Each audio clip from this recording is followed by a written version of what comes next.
Alright, hello everyone. Tactical Lich here, and welcome back to another tournament stream. This is an emergency one. I was not prepared to do this one, but Tequila was hosting a single lord tournament, but something came up, so as an emergency stand-in, I'm taking over. I feel like at this point I am the emergency stand-in for tournament host. Because I've been taking over the new player tournaments from Human Boy, and like I did offer to Tequila saying that like if he isn't free to host tournaments and knows about those timing like an hour a week in advance, he can probably ask me to see if I can stand in and substitute. But this one's more urgent because I actually had some other meeting commitment before scheduled before today, but I just knew that today that like the whole commitment has to be cancelled, and then yeah, suddenly I have my evening free, so as a result, here I am, tactical emergency leech. Yeah, this sounds about right. But yeah, like just so happens I am free. So, yeah, I was like, okay, sure, I can just probably hop in, I suppose. Yeah, just gonna play some multiplayer battles at this point. But yeah, without further ado, let's figure out what to do next. I might want to bring this. Let's just keep them around. Also strike. This I don't get this one. Maybe this is nice. I'll keep it just cause why the fuck not? Their replenishment rate. This doesn't fucking matter, and I'll just get 2 foot loads, and I'm still fucking overcost. In that case, I will just I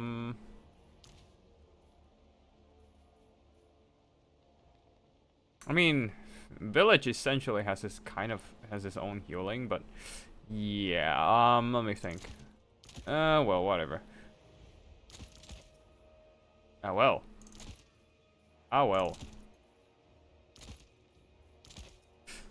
Oh.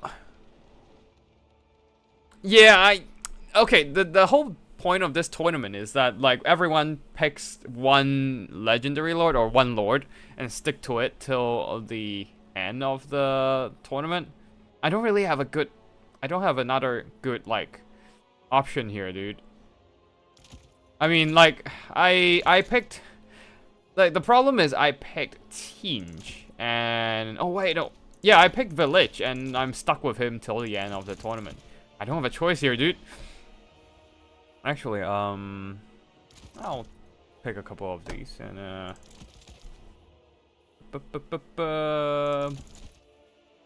and I'll skip that. Get that, and try some Inferno Gateway. And let's just grab. Yeah, let's just grab Inferno Gateway because I don't really have another good choice. And that. Are we fucked? We're kind of fucked here, no? Maybe I can save up some funds for something else. No, I can't. Ugh, fuck it. There we go. Whatever, man. I don't know how to play this matchup anyway, so it doesn't matter. Oh, wait, can I skip any of these?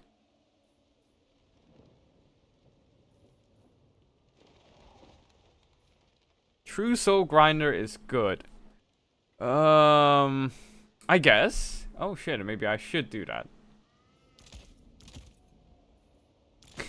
Okay, I feel like I'm not supposed to do this, but this might be nah, I'm just gonna use Exalted Flamethrower. Fuck it.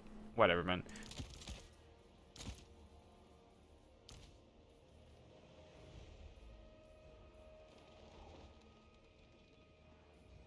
Alright, whatever the fuck, let's go. I don't care at this point anymore.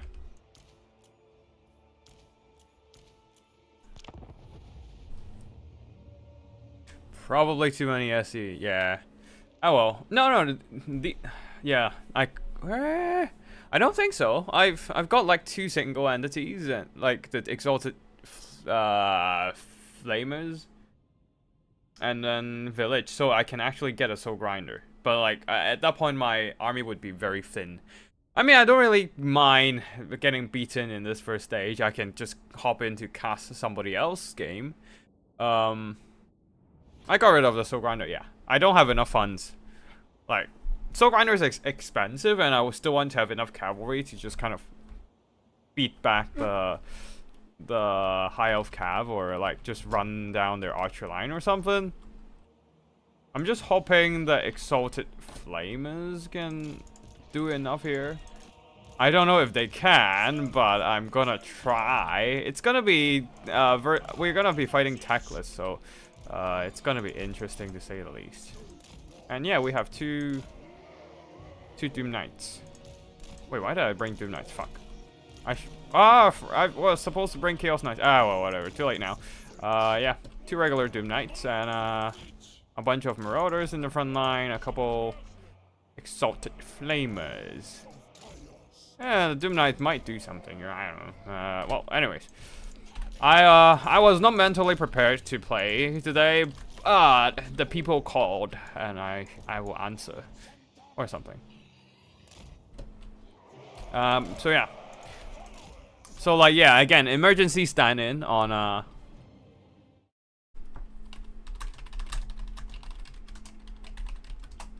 yeah, emergency stand-in, just gonna cast these battles today. And one thing I've realized recently is that I've been just constantly casting tournament of somebody else instead of coming up with my own tournament. Oh, I do want to cast my own tournament. I know that it would be fun, but a little bit of a problem is that I don't really want to cast if I couldn't figure out something unique to cast.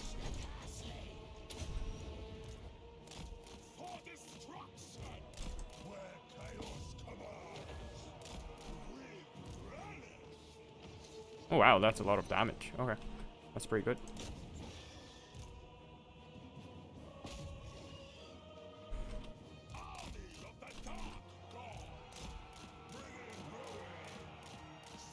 Alright, you guys can go fight him or something, I don't know. Okay, actually you guys pull back and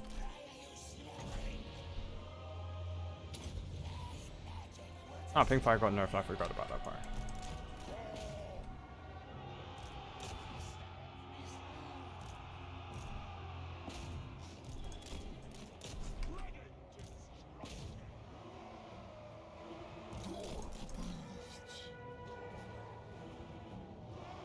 Alright, you guys pull back and then...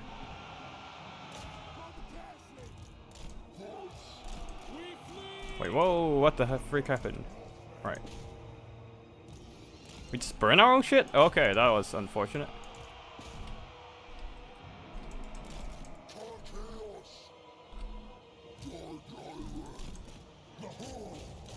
Oh wow, they did a lot of damage against Fran or foes. Doesn't fucking matter.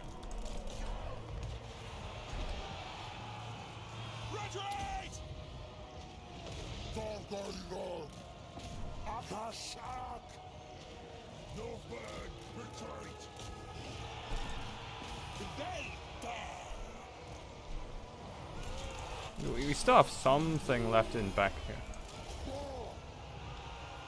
The problem is we can't really stand long enough in front of them. Eh. I probably should have got my, I really should have got the Chaos Knights, but I will. And probably do some kiting. I don't know if I actually did more damage against my own men or against the enemies. Yeah, I definitely should have got like regular Chaos Knights, not the Doom Knights. I thought I got them, but Yeah, I think I misclicked and then just assumed I didn't really check the icon and just assumed I got the regular Chaos Knights. Mistakes were made, and as you see here, we got absolutely shredded in all accounts.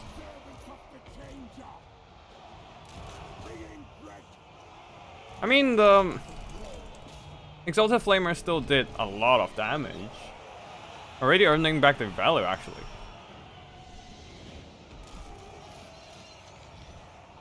Retreating!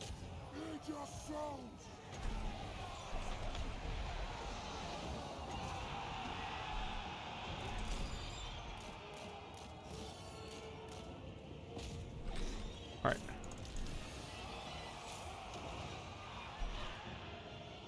Do you have anything left in the vicinity? Nope, nothing. Nothing really.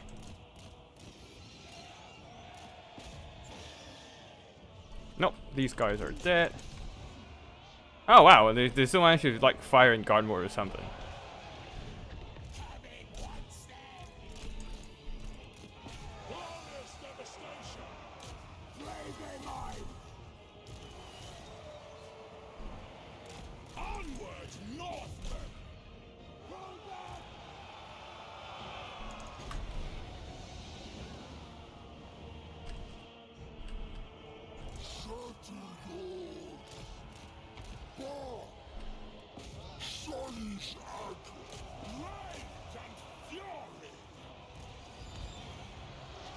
Okay, can we get those dragon princes out of the way? Oof. And the pure main colony still holds on. I need a wider army. Spent too much on the elite stuff. That was a mistake. Like, I don't have enough numbers to slow down the high elf push. Oh well, that was an experiment. That unfortunately failed, I suppose. But yeah. That's probably army losses. Got rushed pretty hard in this case.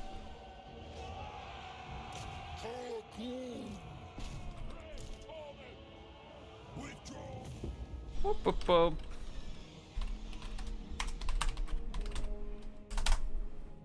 Yeah, I need to think this through a bit more. I mean, first of all, I shouldn't have gone for village, I suppose. That hurts a lot, but yeah. Somehow the Exalted Flamer still managed to pay it for themselves. It's just that the rest of the army got wrecked pretty hard. Especially I mismicroed some of the Sentinels of Tinja earlier. Kind of just left them there in melee for too long, and like the Marauders of Tinja basically crumbled because they got charged by a bunch of Dragon Princes and White Lions of Strays. Very elite army. And I probably made them. Yeah, I made a mistake. Why did I do that? If I went for two, yeah, let me just check. Yeah, if I went for the two Chaos Knights of Tinja, maybe I had more of a chance. I made a mistake of clicking the not. Yeah, made a mistake of clicking the not Tinge. Yeah, the not Doom. Clicking. Excuse me for that. Made a mistake of clicking the Doom Knights right at the next to them, and I was like, ah. When I loaded in, I was like, ah, I didn't check.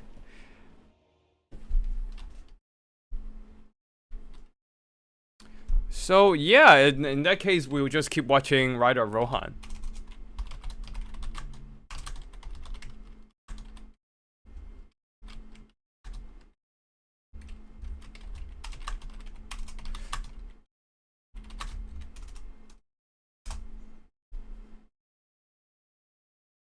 Isn't Village just for blob fights because of the barrier regen? Yeah, that's it.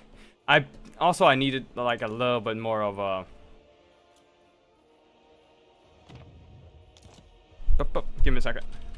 Oh wait, did the wrong thing. Let me just go back out again and join with code. Oh. Hold on. There we go.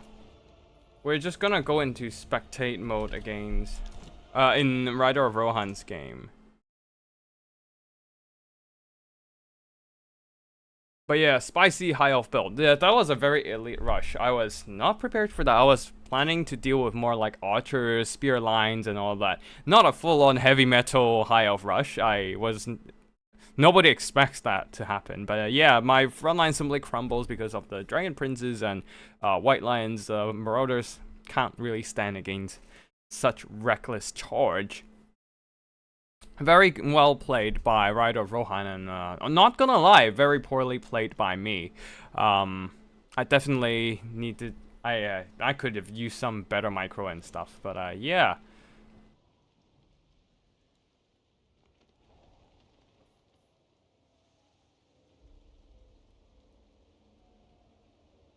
Wow, I'm looking at the greenskin army, and I'm just. That's a very how do I put it? I don't want to spoil, so I'm not gonna say anything. But yeah, that's a very thematic army.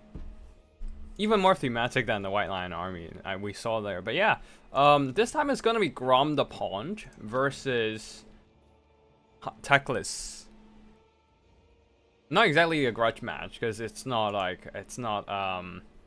Eltharion, but yeah. That kid, as Reese says, playing greenskins, picking Grom the Paunch, it's gonna be a Goblin Lord. We shall wait. No Eltharion, unfortunately, yeah. It's quite hilarious when Eltharion was like the main meta lord. When his ability, the bombardment, was like OP for like a good 5 seconds. And then they nerfed it again, and everyone's like, "Ah, shit! It's shit now. It's Eltharion went back to shit, so nobody used him ever again." He had like a 5-minute glory, and after that, it's like never again. Yeah, they made him decent for like 2 weeks. I would say he's pretty good for like 2 weeks.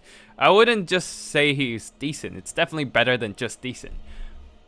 But yeah, looks like Rider of Rohan is ready. Fat Kid of Restress is still picking, doing some final tuning of his army, and we are off.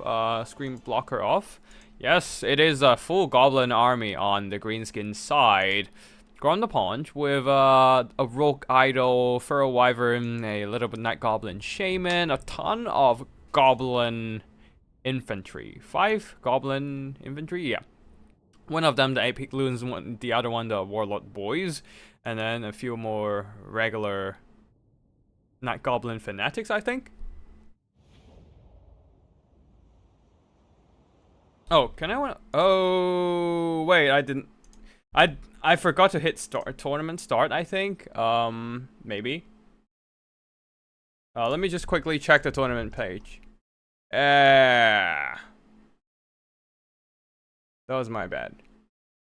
That was my bad. Well.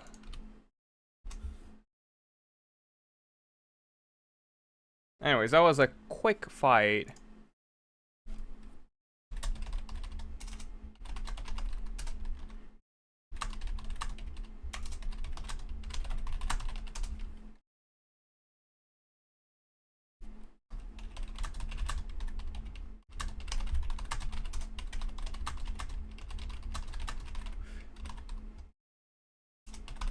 Yeah, I'm definitely not in peak shape today, forgetting so much stuff and mixing up my Doom Knights and Chaos Knights. But yeah, what matters is everyone's got like a platform to play together, and yeah, that's what matters. My embarrassment does not matter over here. I'm just here for quality content.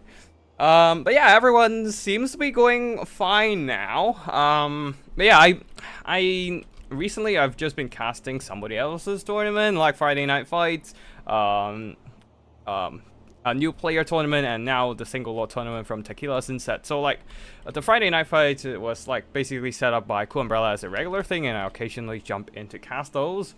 But now I kind of move it over to Tequila Sunset, who is doing regularly, because I can't really commit every Friday to cast the tournament. I sometimes got stuff to do, places to be, I suppose. But yeah, like I can't really commit like one day every week to make it as like a fixed tournament thing. Like I think I can, but not on a Friday for sure, because that's when all the weekend plans happen. So yeah, unfortunately I can't really host it regularly, but Tequila since that can. So yeah, I basically was like, hey Tequila, do you want to just host it regularly and don't really care about me? Because if you can host stuff regularly, then of course it's better to have like one person doing one thing fixed on a fixed schedule, so everyone can like be more familiar with the stuff. Anyways, for the Night Goblins in the front line, I think the Epic Loonies are still bugged or something, so they just show up as Night Goblins in battle. Oh, that was a painful cast of the Fanatics though. It just killed more of their own Night Goblins than actual damaging any enemies. And on the other side, the Warlord's boys, their name is like showing up correctly though. So yeah. Anyways, in the front line for the High Elves, front line of Spearmen, and then backed up by a ton of archers who are now hitting by some of the stray Fanatics. Although unfortunately some of these Night Goblins just get wrecked by Tequila charging in and a bunch of War Lions, the Rahagra's Pride. A little bit of a curse spite of the Bad Moon.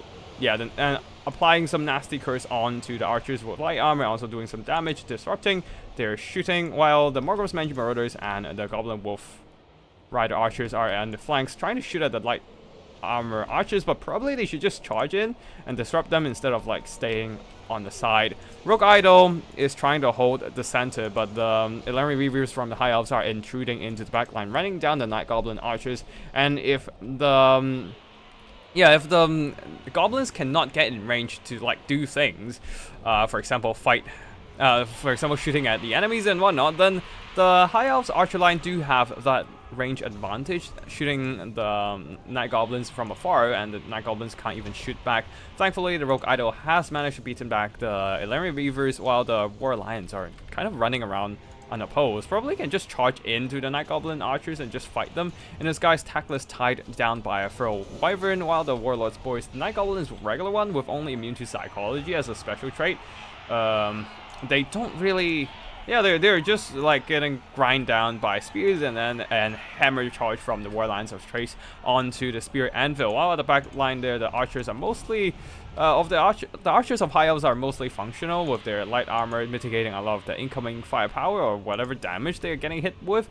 And the Greenskins are struggling to push through the staunch line of spears. Multiple units of Greenskins being hit by Flock of Doom. Very nice cast from Tackless here, while Wyvern is taking a lot of damage from Tackless, really, and maybe some stray arrows from the Loven Sea God. Night Goblin archers are shooting into the fray, trying to work down the War Lions and whatnot, but they don't really have the accuracy to really hit these kind of small targets when they're not blocked up and stationary. So I don't know how effective their missiles are.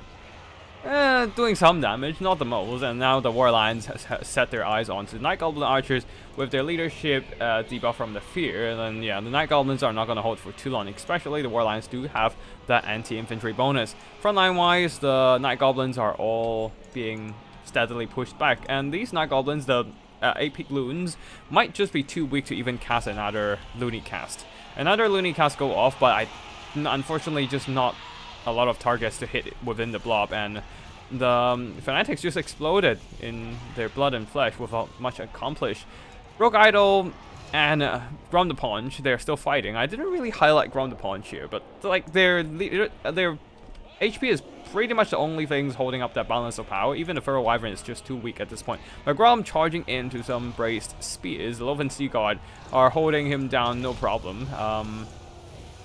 They're taking some damage, but yeah.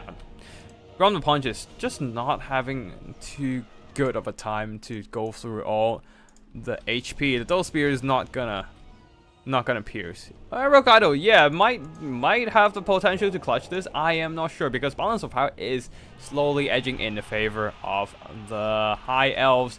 High Elves do have the mobility advantage, cleaning up every single routed unit, and the Greenskins are pretty much down to just the single entities at that point. Grom the Punch does have passive heals from his regeneration trait, so maybe he can do something, but there's a lot of arrow fire to work down the Rogue Idol, and I don't know if that is gonna be enough here. In spite of the No, not Spite of the Bad Moon.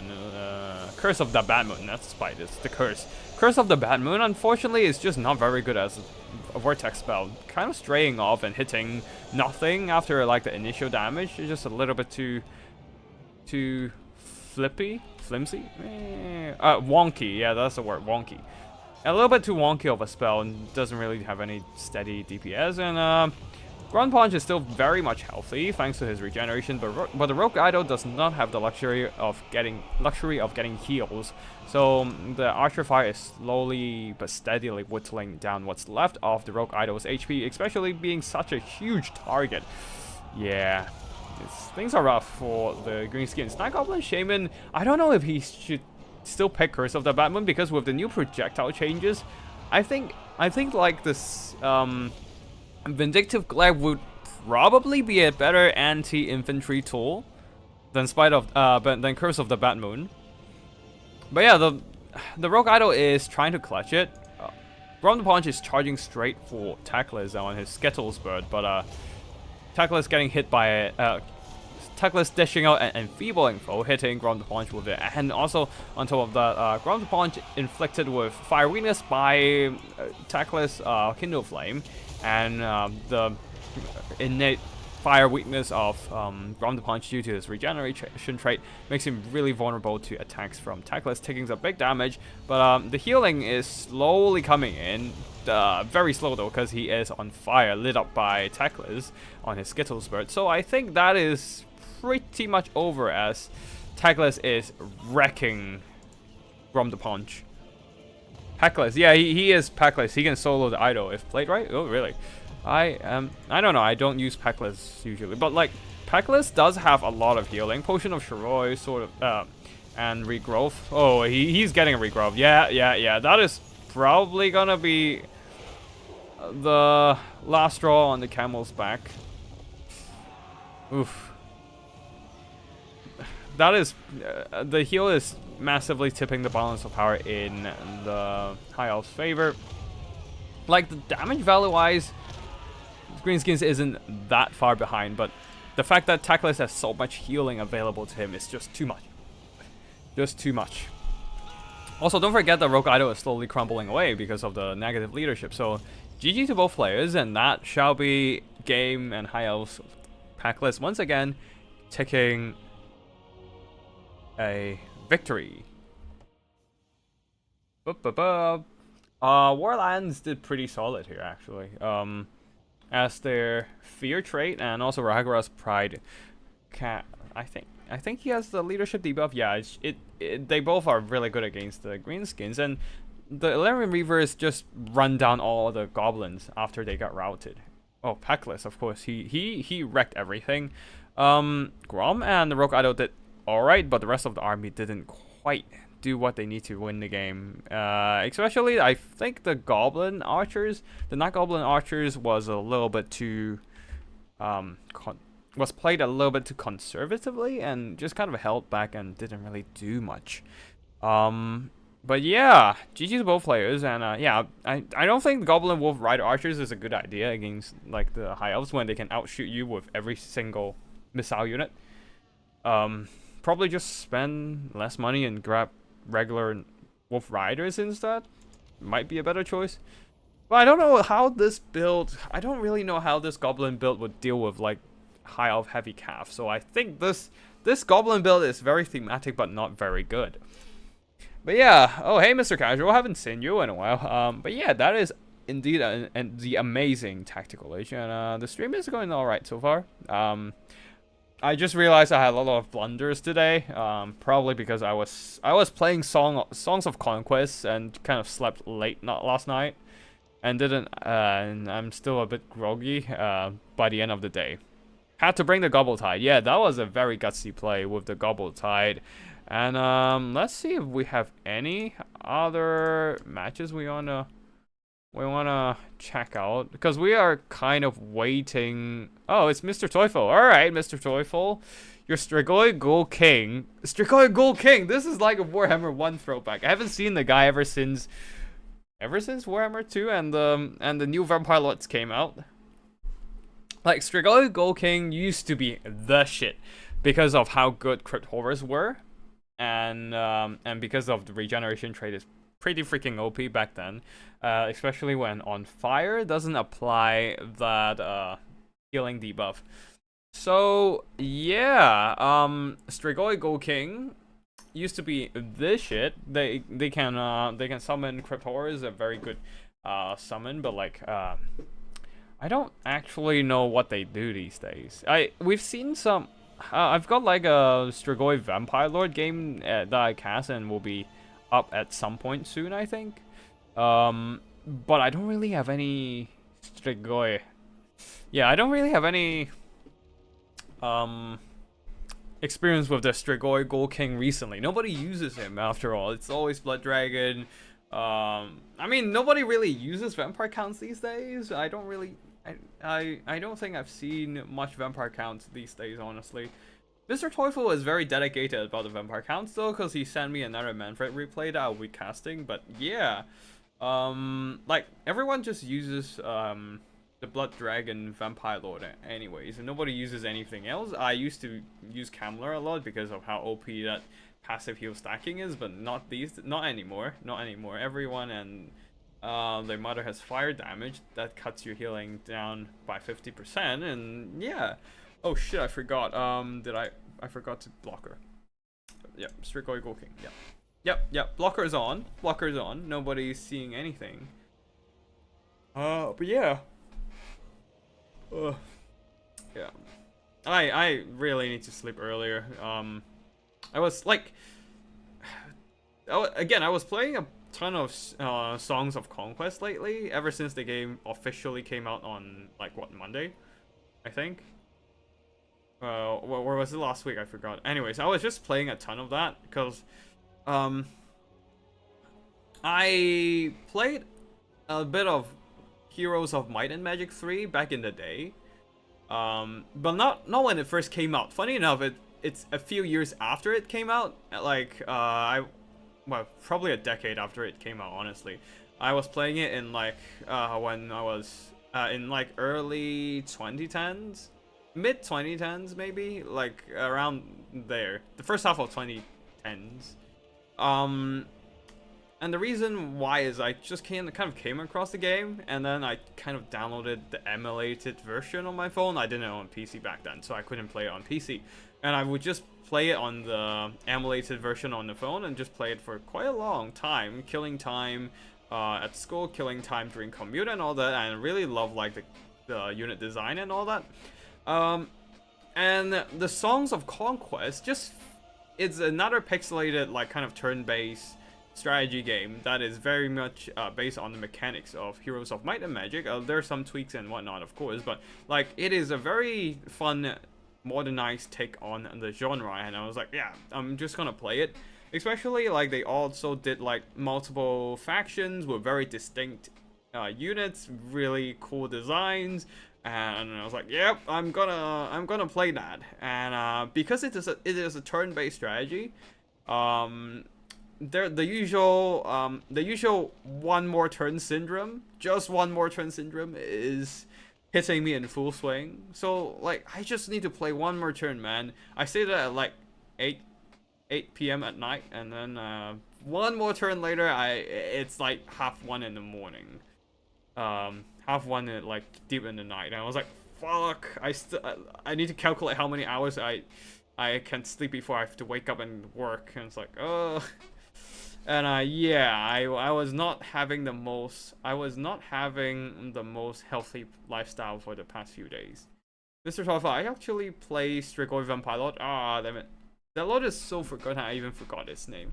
Strigoi Gold King is the non-Vampire Lord version, man. Heroes is an amazing game. I was too young to play Game 3. I didn't understand anything, but 5 got me hard, yeah. Game 3 is still available in not legal ways, I think. I mean, I think you can get the Heroes of Might and Magic 3 on Steam anyways, so I don't think that's a big issue. But yeah, Songs of Conquest, super fun. A more modernized take, but still maintaining true to that pixelated art style. I think it's really cool. definitely recommend you guys trying it out. Maybe I'll do like an undead stream, the Unseen Society faction, and maybe I'll stream my playthrough on that campaign. But then again, I'm not exactly good at it, so I am doing a lot of safe scumming on my first couple factions playthroughs. So like the standard human one that is also supported by some fairies and the fae and all that. Oh, Heroes Hour. Yeah, that's the other game. I actually bought that. I just haven't started playing it. But yeah, like the standard human stuff where you fight with like human footmen, knights, archers, and there's a bunch of the fae providing a bunch of magical units and monstrosities to aid you, like higher tier units and whatnot. But like, and then there's the Rana, which is like the frog / lizard people, that lives in the swamps.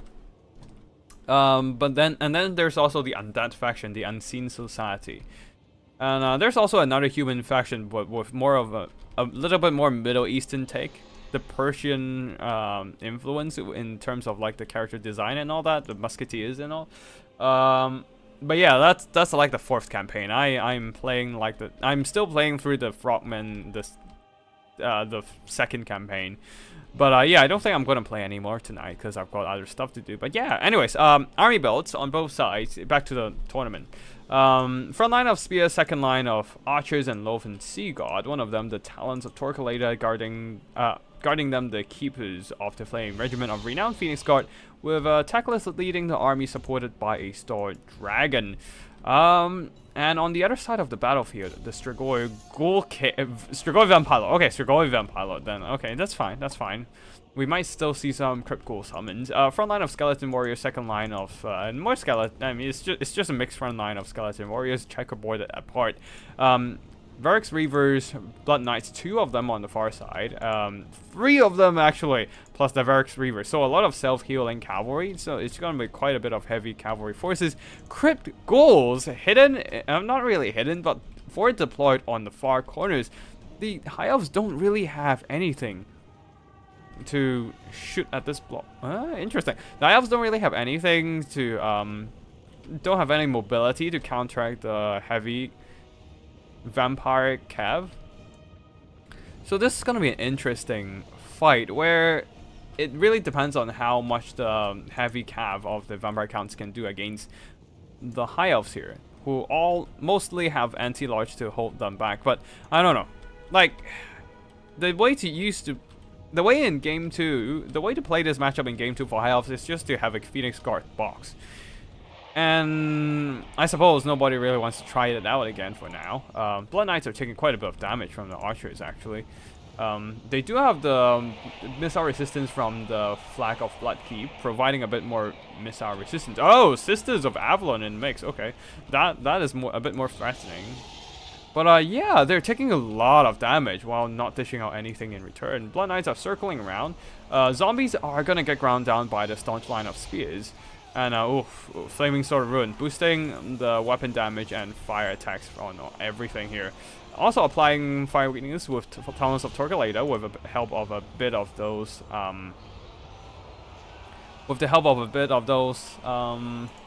yeah, flaming shots. But anyways, a Crypt Horror Summon has been deployed in the backfield here. Varix Reavers charging into Loven Sea God.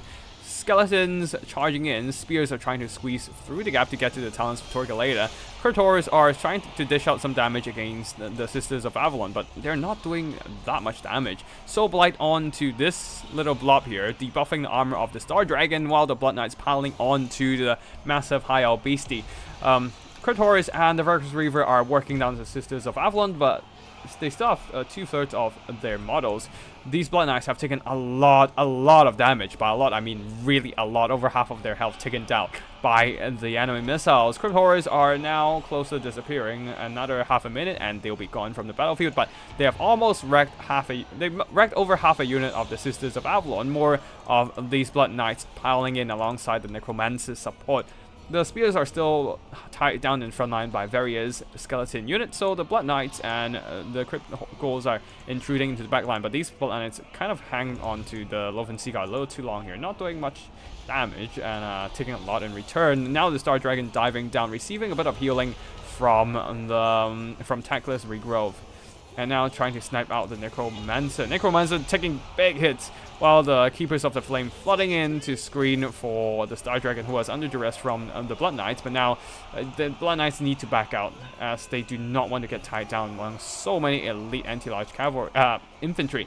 Blood Knights probably can try to recharge the Sloven Sea God, as they're a bit occupied fighting the Crypt Ghouls here, who can get a decent-ish trade, not the best, but decent-ish trade against the enemy. Ooh, actually, the Crypt Ghouls are cleaning up the Loven Sea God. The problem is whether the cavalry can. The Blood Knights and the Varix Reavers all took too much damage in the initial stages of battle, and these Blood Knights being stuck in enemy heavy infantry, that is not great for them. They need to start pulling out. They're trying to pull out, but wrong direction. No, some of these Blood Knights are trying to pass through the enemy infantry, and they're just kind of stuck on the Phoenix Gods and got killed. Now the Strigoi Vampire Lord can probably try to like, yeah, they have to go for like a techless snipe at this point. Everything just kind of pile onto Star Dragon. Strigoi Vampire Lord going after Tactless, putting in some big hits. The problem is whether he can kill Tactless fast enough.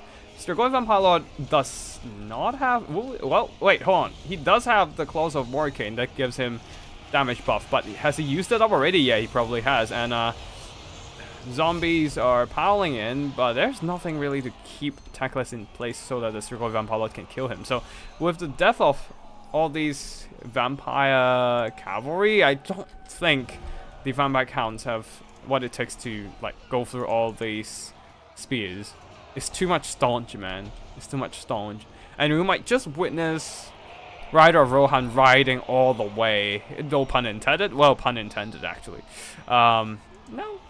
I did definitely not a pun I intended. It just kind of came to me pretty naturally. But yeah, Rider of Rohan is gonna ride all the way into the finals as the last bit of the Blood Knights. This one is barely holding on with the Invocation of the Heck. They can probably try to tie down Tactless, but Tactless is still quite mobile right now, and just kind of diving straight into his own Keepers of the Flame, protecting him. While the Strigoi Vampire Lord here try to duel the Star Dragon while spears are piling in. Spears are not that threatening against him because he has so much passive heals. Gold King of Oshuran, and is hunger and then regeneration. Did he not bring the hunger? He didn't bring the hunger. I guess he doesn't really need that since he has Gold King of Oshuran. But yeah, also Opal Amulet. But yeah, like the problem is the rest of the spears. Like he can probably fight the Star Dragon for a bit, but then the rest of the army is entirely finished, and he can't just solo the rest of the High Elf spears by himself. Not even with Blood Knight support or anything. So yeah, I think that might be it. Oh, and then there's the Sisters of Avalon shooting in. Tactless even diving himself into the middle of a bunch of Blood Knights, trying to intercept them to save the Sisters of Avalon. Not that it matters at this point. I don't think I've seen any breath attack. Well, he applied one breath attack, but there's no good targets for more breath attacks anymore. Tactless keeps running away through his spears, and the Blood Knights are now bogged down in a ton of spears. And yeah, that's probably it for the Strigoi Vampire Lord. I would never pick Sisters of Avalon in multiplayer. They're expensive and need to be defended to be worth it. And nobody can even defend them. You would be surprised. Sisters of Avalon can actually be really good in certain matchups. One of them is actually against the vampire counts, because everything they rely so much on healing. And the fact that some of them has regeneration and is weak to fire makes Sisters is pretty good. And another thing is that like vampire counts don't really have good units to disrupt Sisters of Avalon. Like all their summons are like chaff zombies. Their flying mobility is Felbats. We don't talk well, and also Vargeist. But even if they dive down, High Elves can screen them with their cavalry or just kind of bog them down with spears. And high elves in general, like especially with the Sisters of Avalon having solid stats even as like a missile infantry, getting some okay value, but considering they got hit by freaking crypt horrors. But yeah, like they have really solid melee stats, and with enough HP, which is 25% plus, it's not that hard to have that much HP. They also get further boosted up by the martial prowess, so they can actually hold on quite well against the vampire chaff intruding their backline. Heavy cavalry wise, they can just box up with spears and halberds and just fend them off.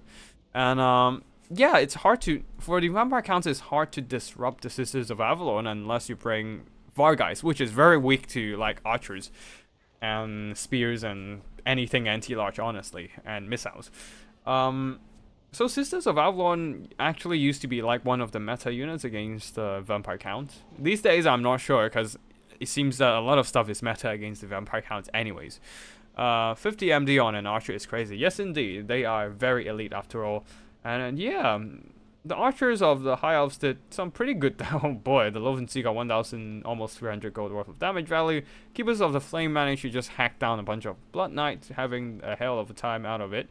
Star Dragon also very solid. I think the High Elves did like a lot of missile damage against the Blood Knights for whatever the hell reason. Maybe the Blood Knights weren't facing the right way, so their shields aren't blocking the shots, and over time they just took a lot of damage. But yeah, they just took a lot of damage before they even charge into melee.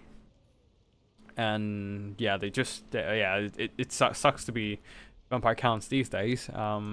They just lack a lot of tools. But even Sisters are very, very fragile. They might be. But like, their melee defense kind of makes up for it. Favorite combo, well tied with the net, Kindle Flame, Talons of Torquilada, and Dragon Breath. Oh yeah, the Flame Weakness build. Oof, that was some hell of a damage boost. Like, Nat on Tackless. Like, casting anything by Tackless activates Kindle Flame if he has the passive. So that synergizes super well with all the other sources of flame attacks from the vampire counts. Like you got Kindle Flame, you got the flammable effect from Talons of Torquilada, and then Sisters of Avalon plus Dragon Breath just blasting fire damage on full power, and everything just dies. Whatever unit that gets netted dies, pretty much. It's like the good old days where the Chaos Dwarves has the Vial of Hashut that adds a ton of fire weakness. But yeah, I think that is we're just gonna wait for the last.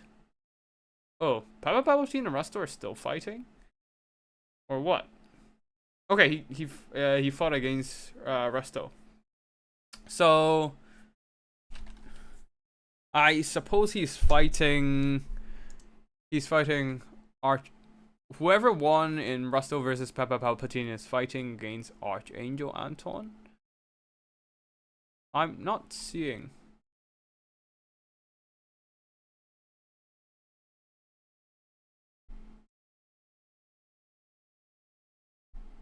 I want to spec the semis when they are done. Yeah. Right off, Rohan, I don't know if you're there, but I don't think we have. Oh, wait, hold on. Yeah, I don't think they're still. Wait, are they still picking? No, none of these are. What the fuck is that name? No. I don't think.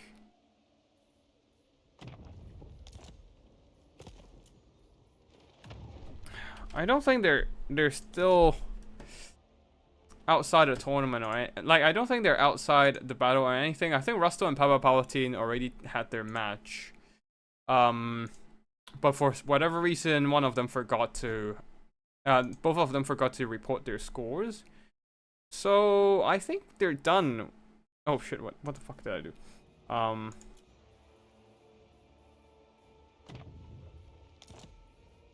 Yeah, I don't think... No, not join. Spectate. Yeah, I don't think they are still waiting for the next game. I think they're already playing against each other. As in, Papa Palpatine is playing against... Papa Palpatine or Rusto is playing against Archangel Anton. Because Papa Palpatine already sent me his game versus Dark Elves. So, which is recarved by Rusto.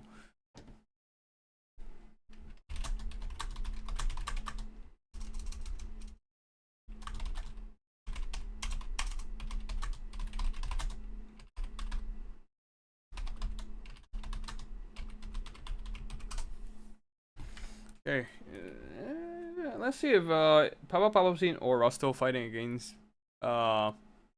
Archangel Anton already. But Papa Palpatine has Do Not Disturb on, so I assume he's in a fight or something, or in a core or something. I don't know.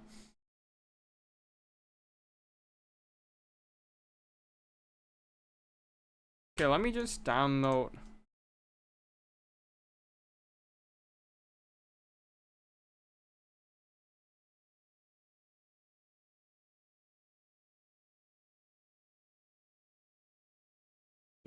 Let me just download the games here.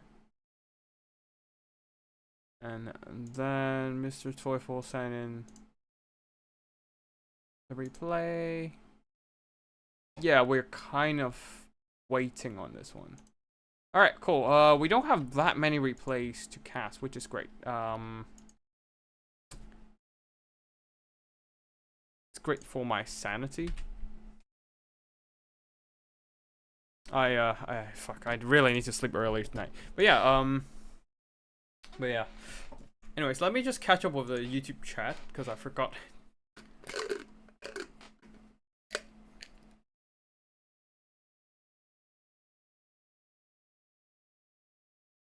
about getting the damage off before the sisters get shut down. Against low factions, they can do really good. Yeah, that is true. And the Dragon Princess has 70%. Fire resist, and the Lissaman Metal is 2 solar engines. Yeah, those were some good old days when the Dragon Princess has some insane fire resistance. Like it just, like, even when at the start of Warhammer 3, the Dragon Princess, I think they still had like a ton of fire resistance, which makes it pretty unfair for armies like Khorne or Tinge, where they have a ton of fire damage.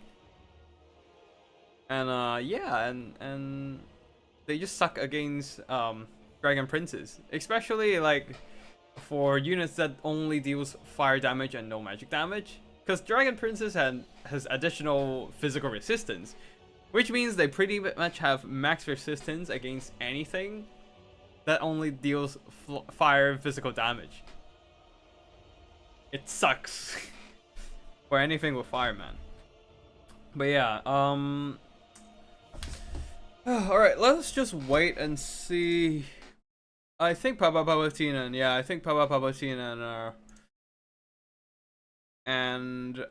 or Rusto is fighting against Archangel Anton, and I'm just kind of waiting for. Oh, Papa Palpatine got first, so it's just Papa Palpatine and Archangel Anton duking it out. Like they started talking about. Yeah, Papa Palpatine sent out the lobby code at like 7:45, and by the time we're done with Rider of Rohan semifinals, we're already like 10 minutes in. Like we're already 10 minutes past the time, so they probably already started the game, and we're just kind of waiting now, which is fine. I'll just cast all the replays after the finals, best of 3, because I do want to like talk a bit about like my tournament plans.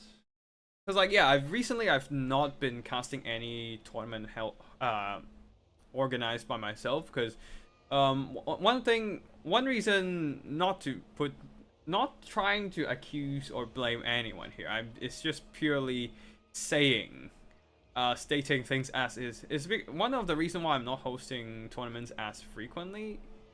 I used to do it like once a month, but recently I'm just not hosting any of my own tournaments.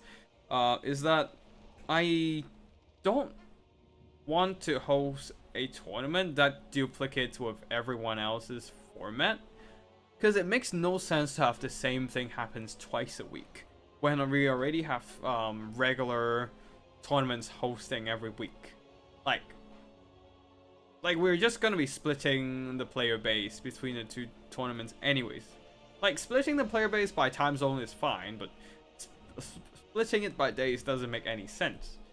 Because if like the same format tournament got hosted every day of the week, then nobody, like, the turnout on this, like, the average turnout would be shit. So I don't want to like host the same thing alongside like other tournaments and making it like a twice a week thing. And I don't really want to do full-on best of threes for every stage, because it's gonna be a lot of time investment. It's gonna be a huge time sink. And so like for the short and sweet tournaments, we already have Friday night fights. It's gonna be, I'm gonna be a dick if I just host another Friday night fights format. So I don't want to do that. And single lord tournament format, well, Tequila is already doing it, so there's no point trying to take over.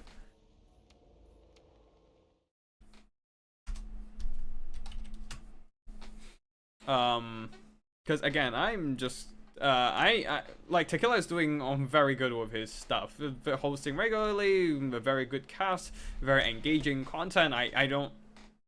There's no point for me to interrupt and all that. So, yeah, like I don't want to host the same thing as anyone else. I want to do my own thing. Also, that's another reason. Wow, Slanesh versus High Elves, and Kari versus Tackless. This is gonna be interesting. I feel like Ankara is just gonna get shot to bits, but we shall see if Power Palpatine has a solution for this. But it is a burst of 3, so it's only Tackless versus Ankari in the first battle. It's gonna be something else afterwards. But yeah. Anyways, I don't want to host stuff that is already hosted by others. And now I need to figure out, maybe what ideas do I want to bring to like play my tournaments. To like organize my tournaments. And then here comes a problem with like the unique / fun ideas I came up with before, is that they take a lot of effort to host. It's nothing short and sweet that I can just do every week. It's like I will have to set up the stuff and like chase after everyone for their army builds, because that's what I usually do with my meme build tourneys. But and also it's just more hassle to host than something like, for example, this single lord tournament today, right? Like we just everyone just throws in a lord choice of their own and started playing, and everything's fine. And yeah, I don't really want to do that. Also, it's partly because I'm a bit lazy, and I want to leave enough time for myself to do other stuff in real life. So yeah, I am trying to think of something light and quick that we can just kind of like snap and host it, without too much hassle on both the organizer and the players. Like, I have some ideas on perhaps a format that can work, but then I was looking at the schedule of this week and I was like, ah, shit, I don't have time. And yeah, which is why I didn't really came up with anything to host lately. Especially like I've been putting a bit more time on some other stuff. Putting a lot of time on cooking lately, for sure. If you're in the Nightcrew Clan Discord, you might see me spamming the chat with a bunch of food pics I make. Food pics? No, not food pics. Food pics. Oh, fuck. I have some ideas. Good old Faction Wars, I see them. Oh, Faction Wars might be nice. Actually, yeah. But it's kind of the same. It's kind of overlapping with, the single lord tournament. But I'm thinking of maybe hosting like a single army build tournament where players can only bring one army and one army only for the entire battle. The problem is that everyone will have to send their screenshot somewhere, Just for the sake of fairness, everyone can see what army you're bringing for the entire tournament, which would be more fun because players will have to build a like a balanced army, and maybe there will be cheese, but like the same cheese can't work against every matchup, so you have to account for that as well. Yeah, but then it's also a little bit more admin work than regular Tourney. Yeah, like tabletop style, and again, it's just a little bit more admin where we have to collect screenshots of army builds and kind of like just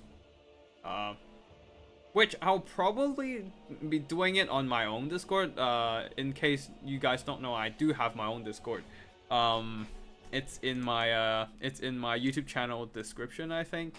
I unfortunately I don't really use that these days, other than hopefully receiving some replays from the community.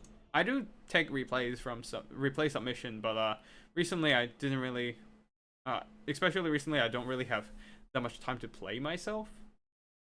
Again, I've been playing other games, Song of Conquest for example, and there's another game coming out in early access which looks really good and I want to play it, but I'm just waiting for the devs and see if they are gonna give me like a code so that I can get some slightly earlier access than the release of the soft early access launch. Like I'm hoping to see if I can get like pre-early access. But yeah, kind of waiting and see what, like, the game is still, I said food pigs, not foot pigs, for fuck's sake. Foot pigs, not foot. Fuck. Miss Toyful, you sure Slanesh hasn't claimed you already? Man.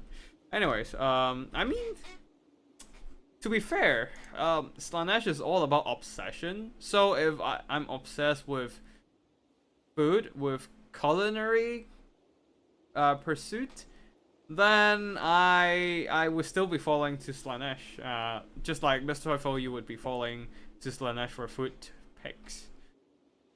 Fuck's sake. Yeah. But yeah, I'm thinking maybe I'll bring Faction Wars. Well, it's kind of overlapping with Single Lord Tourney, which I don't know. I don't know if that's exactly the greatest idea in the world. Okay, but anyways.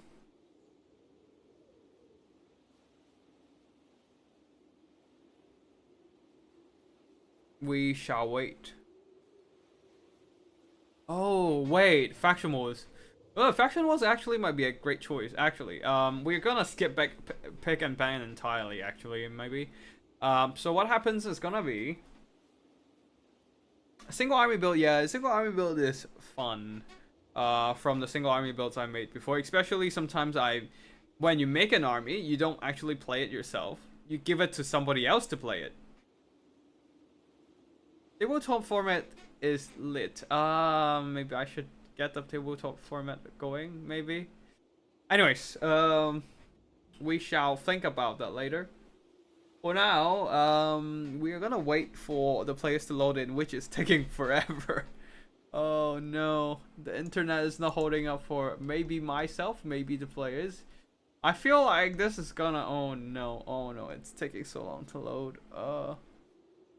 Would be fast pregame. The tabletop style would be definitely a fast pregame. The problem is just how to enforce the single build thing. Again, it's just gonna be slightly more logistics, but it shouldn't be that bad, I think. But yeah, I guess I will just reactivate that. We wait. Oh, dup. We wait.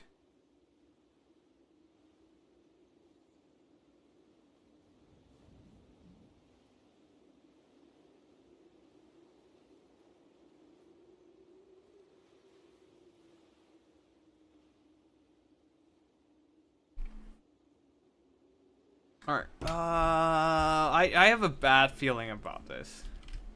This is taking... Oh, the load time was the same for me with Peppa. Oh, okay. I guess it's just he has a pretty slow computer or something, so it takes time to load. Good to know, Inkars. Thank you for the heads up. We can, at the same time, we can admire the beautiful scenery and the half archery of certain terrain, which I don't mind at all, honestly, because you can't see this shit anyways normally. Who cares if you can't see it? So, this is like Laputa, the castle in the sky. It's literally in the sky, man. Oh, it's beautiful.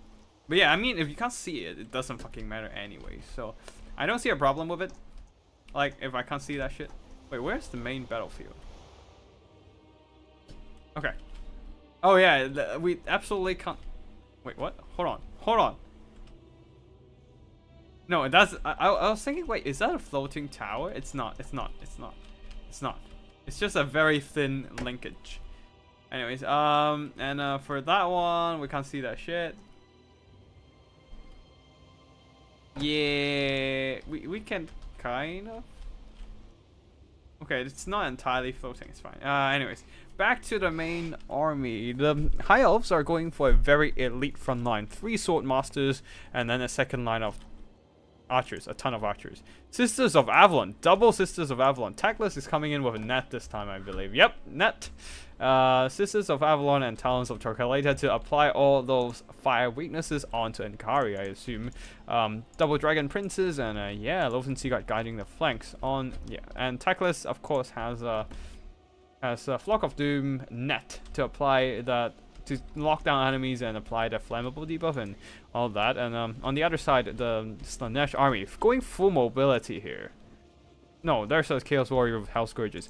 But a lot of mobility for sure. There's Horsemen of Slanesh, multiple Seekers, one of them the Heart Seekers, Eternal Entourage Heart Seekers, and this guy is a couple Chaos Furies with their flying mobility and a single Chaos Chariot of Slanesh. Oh, more Seekers in the forest. And also some Fiends of Slanesh. I am not sure how good they are these days. They do have Soporific Musk to reduce enemy defenses and attack, but yeah, I think this is going to be rough for Enkari. It's going to be very rough for Enkari, because there's a lot of Archer Fire. That's going to shoot up the Slanesh Lord. Slanesh, why is the banner so reflective? I'm blind. But yeah, the High Elves are moving up, and the Slanesh army is marching through the forest, trying to get those forest cover to shield to cover their movement. Fiends suck, they do, but Palpatine is just fucking around, I believe. Tackless is on foot though, so he's just gonna have to stand there and hopefully not die. Anyways, archers are opening fire at the Chaos Furies, doing massive damage with the Sisters of Avalon with... Oh, they got hit by a couple of stray arrows from the Talons of Torquelada, and the fire weakness was applied. Very unfortunate for the Slanesh army. High Elves are moving up though, and the Slanesh army is kind of trying to run an encirclement against the High Elves. Wait, you can do the net combo with triple sword masters. Yeah, I don't think the triple net combo has ever been a problem with like front line and whatnot. The problem is really about getting the tools in and there, and then the rest of the funds you can either use spears or what, or not spears. Anyways, oof.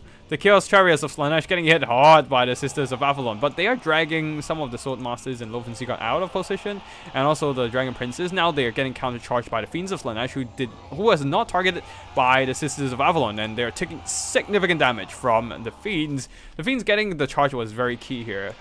Seekers of Slanesh charging into Dragon Princes, while Furies diving down. Very nicely executed timing push from Palpatine, disrupting the High Elf box and now flooding their backline with stuff. Tackless is disrupted by Pavane of Slanesh, disabling his spellcasting ability as he is dragged into melee, and Seekers are coming in from all sides, unleashing a devastating ambush, charging into Sisters of Avalon. But they are holding but barely. Now they're terrified and being pushed back, but they might be able to regroup their leadership, while the Seekers are taking significant damage from the Sword Masters. Balance of Power is ever so slightly in favor of Slanesh though, because the High Elf shooting is largely disrupted And Tequila was not able to cast his net spells, and now he's hunted down by Ankari with willing prey. There's still a bunch of missiles coming in and shooting up Ankari. Balance of Power is going back into the middle, but because unfortunately the Slanesh push is kind of running out of gas. A lot of units they have are just slaughtered in the first wave of attack. Swordmasters are still holding firm. It all comes down to whether Ankari can snipe out Tequila right here. Tequila is running for his life. He does have regrowth to heal himself up if need be, but he's getting flung around by Ankari, so he's not able to get into the protection of his own infantry. Talons of Tequila is separated from the rest of the army. Now, this is gonna be the rampaging ability. No, narcissism. Narcissism. It's the the Slanesh army ability, and now Pavane is off, but Narcissism pinned down Tequila and also silenced him from casting any spells, and he has been routed. Very well done push from the Slanesh player from Palpatine here, really showcasing the importance of like the lethality of a good micro and a fast and hard-hitting army. Like, it managed to disrupt the high elf defenses that they couldn't carry out their plan of netting enemy and shooting them up with the fire weakness combo. And as a result, the Swordmasters are holding, but the rest of the high elf components are falling apart. And even the high elf Swordmasters, one of them is already routed, shattered, perhaps even completely killed off, because I don't see their flag anywhere. And now there's only 2 units of Swordmasters fighting back to back and trying to hold in battle. Another Pavane of Slanesh, north on the Loven Sea God, just probably trying to finish off the last bit of their HP, but probably better to just move Ankari closer and just drop it on those Sisters of Avalon. But then here comes the Marauders of Slanesh, just gonna run them down, Marauders of Horsemen. And with only 2 Swordmasters, it's very unlikely to pull a win with just the infantry here. So very well played from Palpatine here. A very nice push, like a very solid bait and switch at the beginning as well. Just pulling back the chariots, drawing out the Dragon Princes, and then throw in the Fiends of Slanesh, which did a lot of follow-up damage to the Dragon Princes. And then, like, with the High Elf box, you can't screen for Sisters with this tall build. Oh yeah, that is true, that is true. Probably more spears, just a thicker box would help, but yeah. Very nice bait and switch here. The Eternal Entourage and the Seekers all did very well. And yeah, very well done from Palpatine for sure.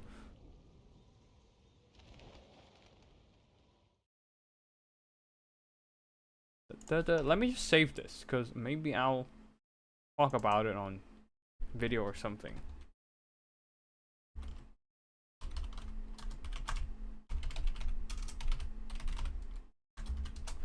Very well played from both players, but GG's to Palpatine. We have the first game over.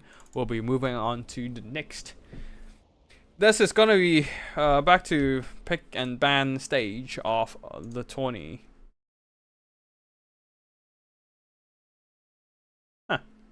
Wait, best of 3. So it's gonna be High Elves. Wait, is it gonna be? Wait, is it gonna be the same lords for 3 times? Mr. Teufel, damn it. But yeah.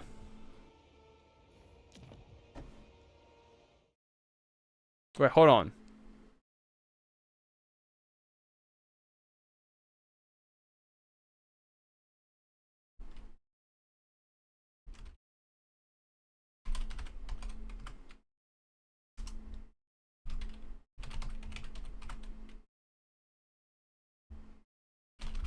Does the single lord tournament usually ended up with like a same lord best of 3, or are they usually like?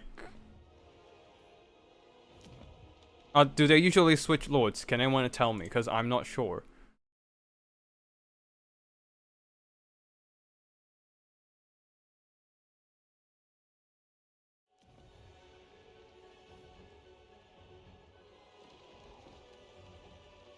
Palpatine is also just really good. Yeah, he is one of the One of the best players in the scene anyways.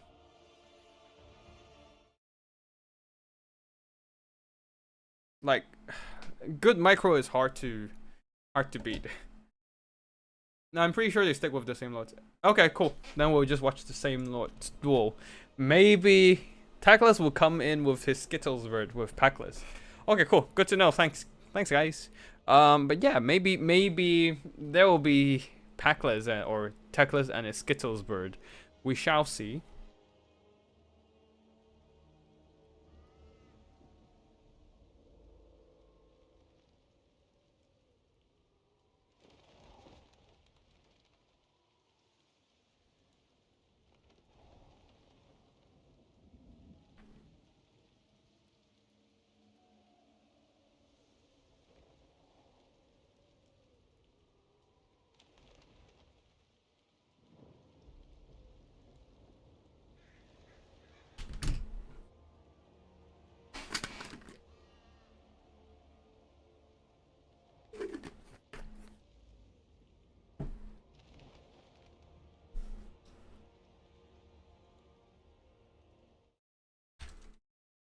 Now is the time for for the net and dragon combo.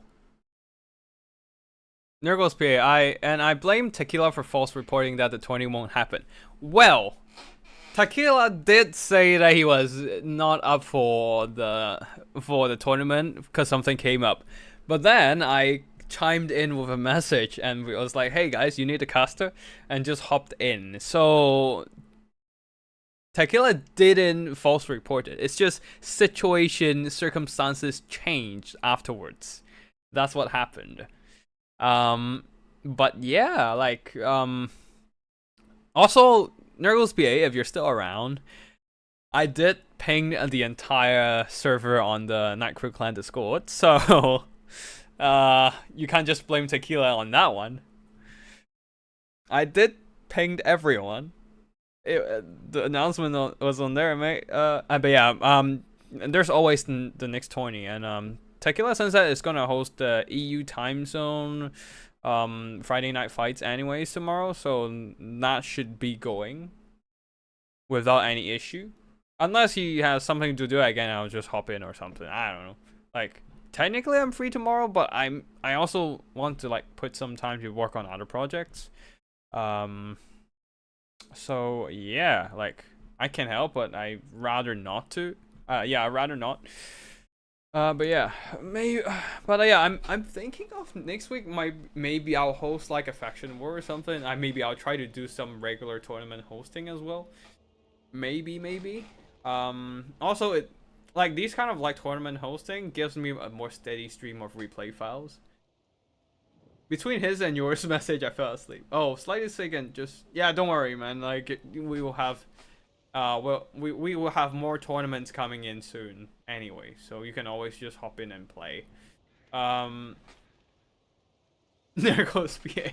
It's kind of weird because I feel like everyone around me is getting sick. Multiple coworkers I had got sick. The commitment I had today didn't happen because the other party was sick.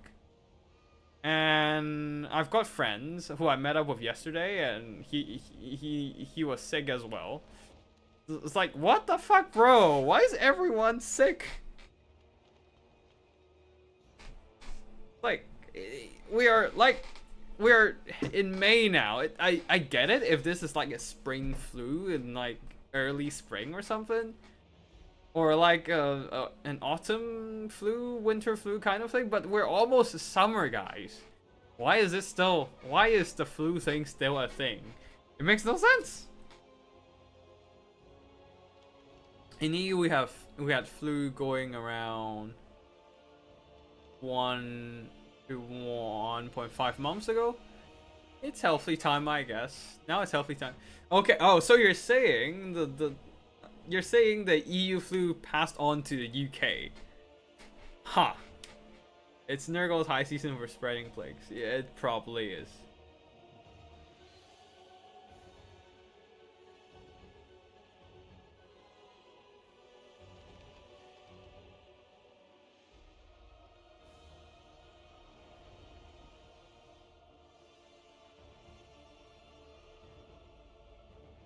Alright, we're done. Screen blocker off. We have Tackless versus Enkari. Oh, actually, maybe I'll host a faction war next week, and then we'll figure out what happens next. It's gonna be like a same best of 3 in the finals, but players have to use a different lord every time, so they can't just use the same lord 3 times. Like, you can use the same build, but you still have to use a different lord. Now that might be more interesting.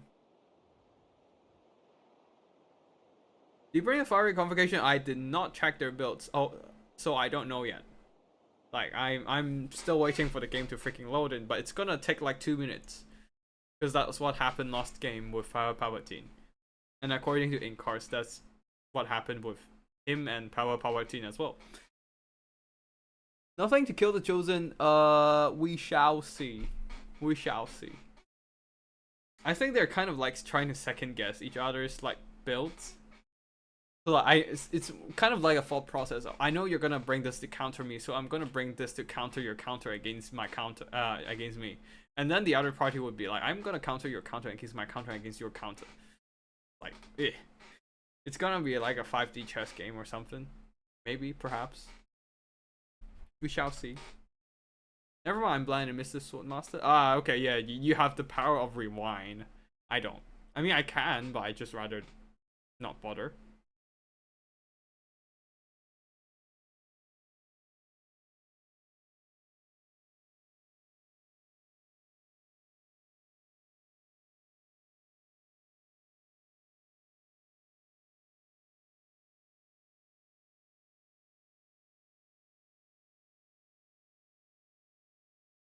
Alright, we wait.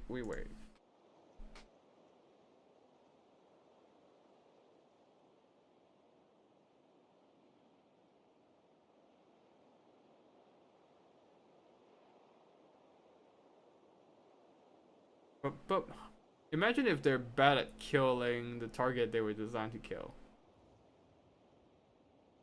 Which one? Swordmasters? Swordmasters are very lethal. Just bring 3 Ilfilmar chariots. You joke about that, but Ilfilmar chariots does do magic damage with their missiles. So perhaps, maybe, they can try to kite Lanesh with their magic missiles shooting up stuff. Maybe. I don't know. But yeah, we have to wait here.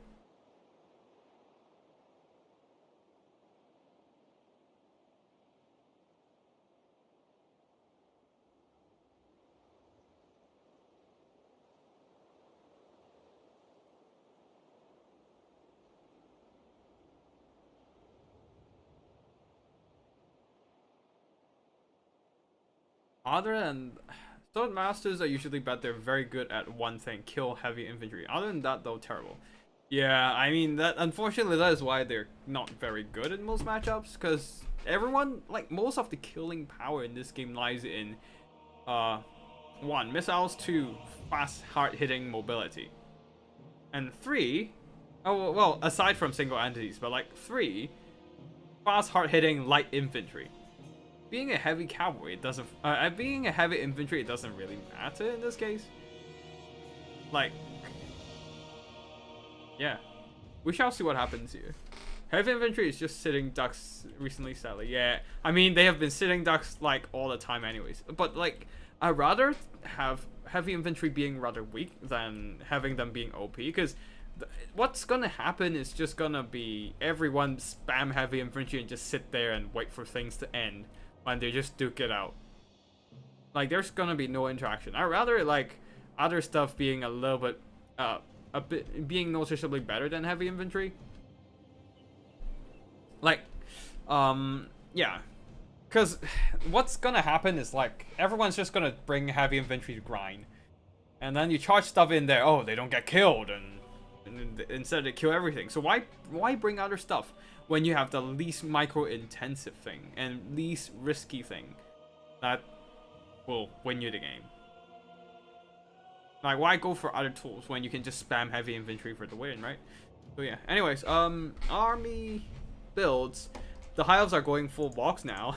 A ton of spears plus a couple sword masters in the front line. and 3 Loven Sea God, plus a couple Silver Helms. No, 1 Silver Helm and 1 Fireborn. Tequila come in with yet again the net. He's really trying hard here. And Kindle Flame, but the problem is there's no fire damage here. He didn't even bring Flaming Sword of Ruin, so the Kindle Flame is actually useless. Outside of maybe helping the Fireborn. As for the Slanesh army, a front line of Chosen with Hell Scourges. These are some elite front line. And a couple Daemonites on... Oh, 4 Daemonites. So they will shred through the spears. Maybe have a slightly harder time against the Swordmasters, but they are still gonna do some pretty good damage. I mean, maybe not shred through the spears because their stats are still not good enough to outmatch the spears' martial prowess buff defenses. But yeah, we shall see. Chaos Knights of Slanesh and Kari leading the army with Evane, of course, with Stealer's Sword and Willing Prey. 2 Furies in the air and 1 Horseman with Jivies. That's it, and we'll just wait for them to come out. But yeah, heavy infantry meta does sound boring. Yep, it does. It's gonna be so freaking dumb. Because everyone's just gonna throw like heavy infantry at each other and just let it grind it out and not interactive at all. Like in this current stage, at least you have like missiles that needs to be protected. Cavalry, you need to micro them, and yeah, you have to actually do things to win instead of sit there. The problem with Cathay, one of the reason why Cathay was ridiculous is because one of their if heavy infantry is really cost efficient, that can hold the line forever, and then the missiles can just shoot everything up. But yeah, imagine everyone is like that, then it's just gonna suck ass. But yeah, anyways, Loven Sea got firing at the Chosen, not the greatest target, but the Daemonites are kind of standing outside the range anyway, so they can't really shoot at the Daemonites. Murder Horsemen are moving in, but they're gonna get shot by Loven Sea God, and Daemonites are trying to move in soon. Chosens are closing in, getting shot up a bit, but not a lot of damage. Their heavy armor and silver shields mitigates a lot, and they're just gonna rush in straight for the Swordmasters. I hear a lot of shrieking around with the Slanesh troops, but like the Open Seeker are turning around to shoot at Daemonites, but here comes the Furies to dive in and disrupt their shooting. Oof, this hurts, man. Chosen of Slanesh charging into Swordmasters and gets absolutely shredded in melee combat. A little bit of Flock of Doom draining the Daemonites and the Chosen of Slanesh. Chaos Knights charging in. Okay, and Kari is in here helping out the Swordmasters. Pavane draining their health away, just trying to really work down the HP of the Swordmasters. Now the damage of the Slanesh army is coming through. Chaos Furies diving on to Loven Sea God, but absolutely getting shredded by the spears. Daemons, some of them made it into contact against the, oh, these are Silver and Guard in the front line. Okay, they are gonna hold a lot better against the Daemons with their better stat lines. Spears, though, having a harder time against Daemons, and they will eventually be broken off. Chaos Furies are getting broken off as well. Fireborn are charging into the front line, trying to block up Ankari and the Chaos Knights, as the Swordmasters are faltering, being terrified by... Wait, they are not immune to psychology. That makes no sense. But yeah, they're terrified by Ankari. Now another Flock of Doom here, hitting so many units at the same time. Daemonites, Chosen, another Chosen, and the Chosen Chaos Knights of Slanesh. 4 units in total, getting some solid value, but the Swordmaster's front line has been broken off, as there's just too much pressure from all the Slanesh troops and some of the fellow high-ups routing, kind of breaking their leadership. At the back there, Loven Sea God being disrupted by the Marauder horses, while Tequila is in the mix here, supported by his spears. Fireborn is fighting in the mix. They don't have immune to psychology, but perhaps some healing from Tequila right now would be nice, but I think he spent all his magic on Flock of Doom, so no healing for now. Yeah, it's Fireborn running into some Daemonites and probably should do fine with the charge bonus or something. But yeah, Swordmasters at the back there, one of them regrouped, but they don't have much HP to do things anyways. The other one having more unit models and a bit more HP, but Ankari is just gonna run around and chase stuff off, as he is not willing to tangle with the Fireborn. Chosen of Slanesh actually weathered the storm in the beginning, as they are just taking the damage, while the rest of the army of the Slanesh army is just doing all the damage. Now another Flock of Doom hitting 3 for 1. I mean, technically, Ankari is also one of them, but damage doesn't really count here. Damage is damage and whatnot, but like, yeah, it's still not that great. Oof. Fascination. Driving the Fireborn into Rampage stuck in melee and also draining their health, and I'm afraid the Fireborn is no more. Down to 18 unit models. Regrowth is desperate. It's a desperate spell to sustain their HP right now, but they will be terrified away. Nothing to chase them off though, so maybe perhaps they'll return. Nope, I don't think so actually. You know, they don't really have the HP. I mean, even the Black Orc says ITP. Yeah. It's a bit disappointing how stingy Creative Assembly is in giving out ITP. Like, Chosens don't have ITP outside of the Slanesh Chosens. Swordmasters don't have ITP, only the Phoenix Gods. It sucks, kind of sucks. Chosen of Slanesh are still holding, but being drained by the Flock of Doom, and High Elves is slowly grinding it out. It seems that, yeah, this time with a more boxy build, the High Elves are pulling ahead. Phoenix Guards also don't have ITP. Phoenix Guards do have ITP, if I remember correctly. I think they do. But yeah. It's gonna be army losses. RIP. I'm gonna check in the army big screen. But yeah. Let me just save that. If it costs more than 1,200, it should have ITB in my opinion. Maybe only the elite infantry in the front line. Oof, that's a lot of damage from the Loathen Sea God. That's like twice their own value, man. 2.5 times their own value. It's ridiculous. 5-1 also did great. Silver Guard held the line, and the Swordmasters not so much. They were taking the brunt of damage from the Daemonettes and all the charges from the Chaos Knights and Kari and all that. So yeah, that was not very nice for the Swordmasters. But is High Elves the only faction that doesn't have AP Cav? Yeah, there's also wait. Yeah, apart from factions with Cav, of course. Wait, there's also Vampire Counts. They have anti-large Cav, but no AP Cav. And then what else? Factions-wise... I don't know if you can count Grand Cafe as one. Like, they have the Righteous Lances of Wei Jing.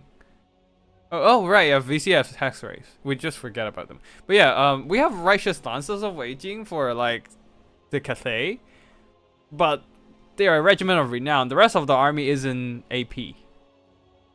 Actually, Warriors of Chaos doesn't have AP Cav before Skull Crushers were a thing, but now Skull Crushers and Rot Knights are a thing. So yeah, not for them. What else?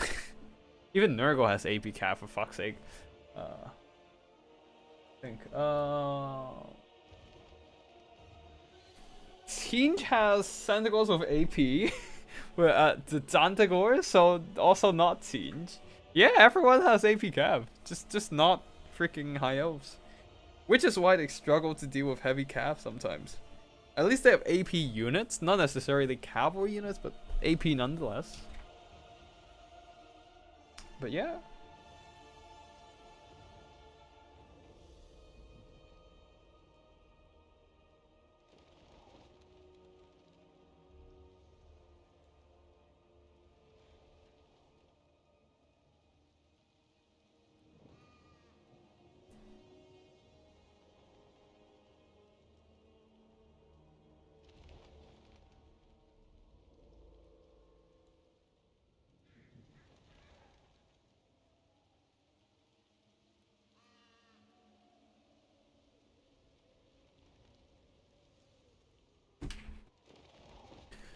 Oh, who else has...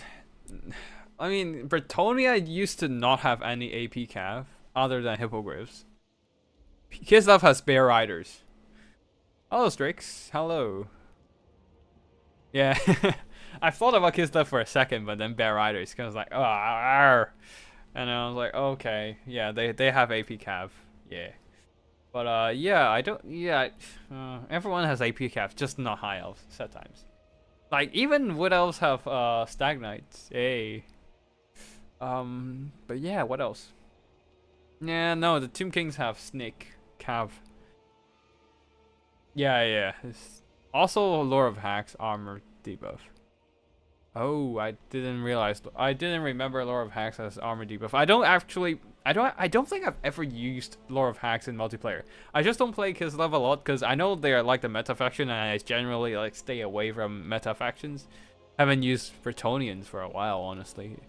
So like I've been mostly using Norskins, Empire. Empire counts before their patch was something I play a lot. But yeah, Norskins, Warriors of Chaos is something I really like because of how flexible their roster is. Oh right, I need to check if Phoenix Gods have stuff. Oh well, okay. Phoenix God does not have immune to psychology. They have fear. They just don't have terror. So oh, that weird. That's weird. Phoenix Guards should have immune to psychology. Like they are, if anything, they should be unbreakable, cause they know when and where they'll die. So, like one of the lore bits about like Phoenix Guard is that they would go into like a temple, see the vision, and just kind of know when and where they die. Like you would know when and where. Norskins don't even have melee cavalry. They have Marauder horses. That's it. I don't think that counts, man. But yeah, Phoenix Guards should Phoenix Guards should have like should know when and where they die. They shouldn't even they shouldn't. Oh fuck! I forgot to put blocker. They should never ever rout from battle, if anything, because they know when and where they'll die. They accept their fate, which is why they just fight with utmost resolve. Because like they either know they're gonna live and tell the tale and fight another day or something like that, or they know that they're gonna die then and there. Like they know they either are gonna survive or they know that they will die in that exact battle. They even know what time and in what ways they will die. So like they shouldn't rout. Like why rout when you know you're gonna die anyways?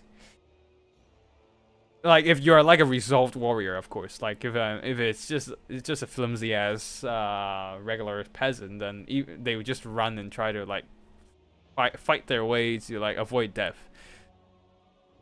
Phoenix Guard being unbreakable does sound annoying as hell in game though. I think it depends. If you up their costs, I suppose it would be nice. Oh well, actually no. You can just have a Phoenix Guard survive and fight it out or something.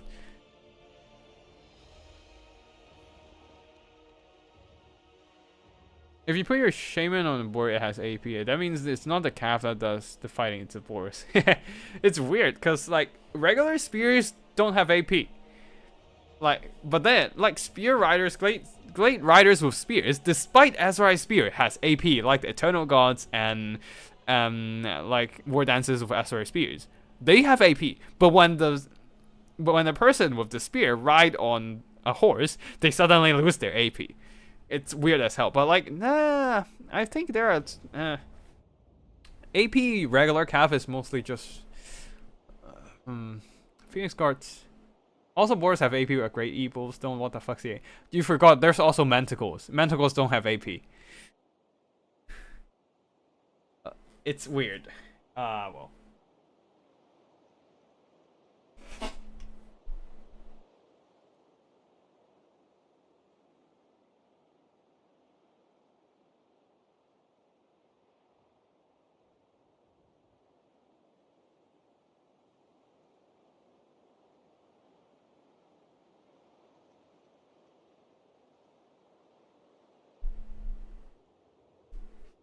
Alright, we wait.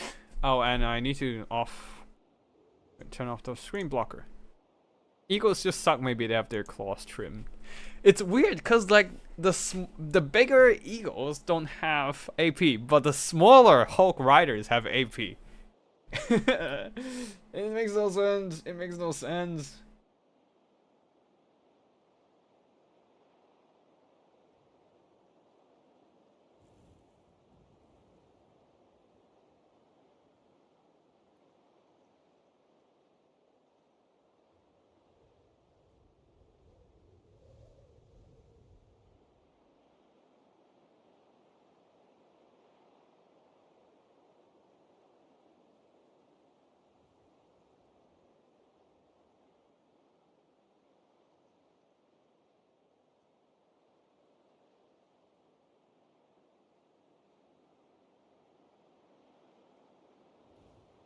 Alright, we wait.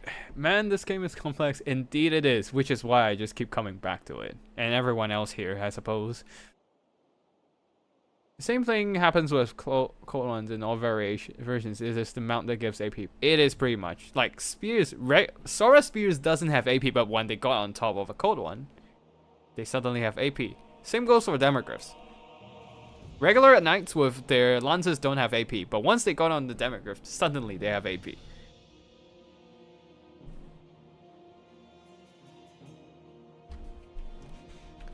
Alright, second game.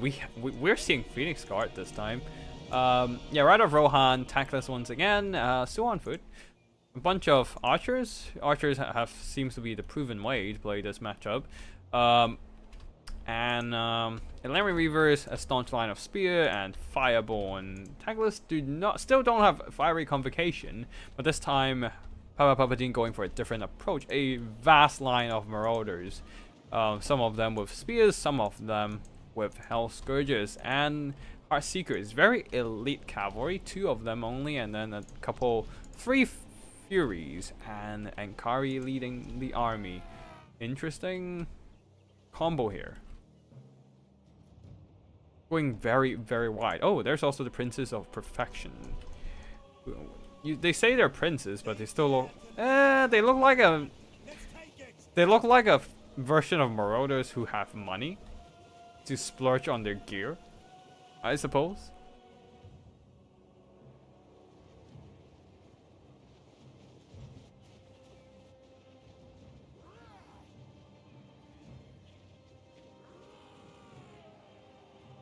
But boars are scary as hell, especially when they're like a size of a man and, well, a size of a horse, and they have like 2 feet long tusks. They are gonna punch a hole in your armor. I don't know about tanks and all of that, but they are gonna punch a hole in your freaking armor for sure. But yeah, anyways, yeah, both armies are readying up, squaring up, and ready to fight. Slaanesh is gonna go for a rush. Not that they can do anything else.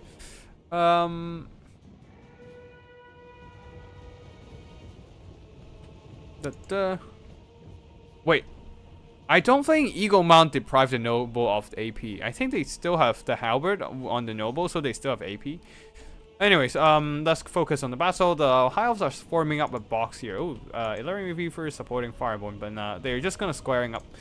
They're just gonna square up to like form a box and prevent the Slaanesh army from rushing them. But honestly, Slaanesh is in a really rough spot. They suck at dealing with boxes. They don't have really any good tools to break another box. Oh damn, another Slaanesh game. It is a best of 3 finals where players use the same lord over and over. So yeah, it is a final battle between Rider Rohan and Papa Palpatine, and it is a 1-1 so far. So like this is the match point.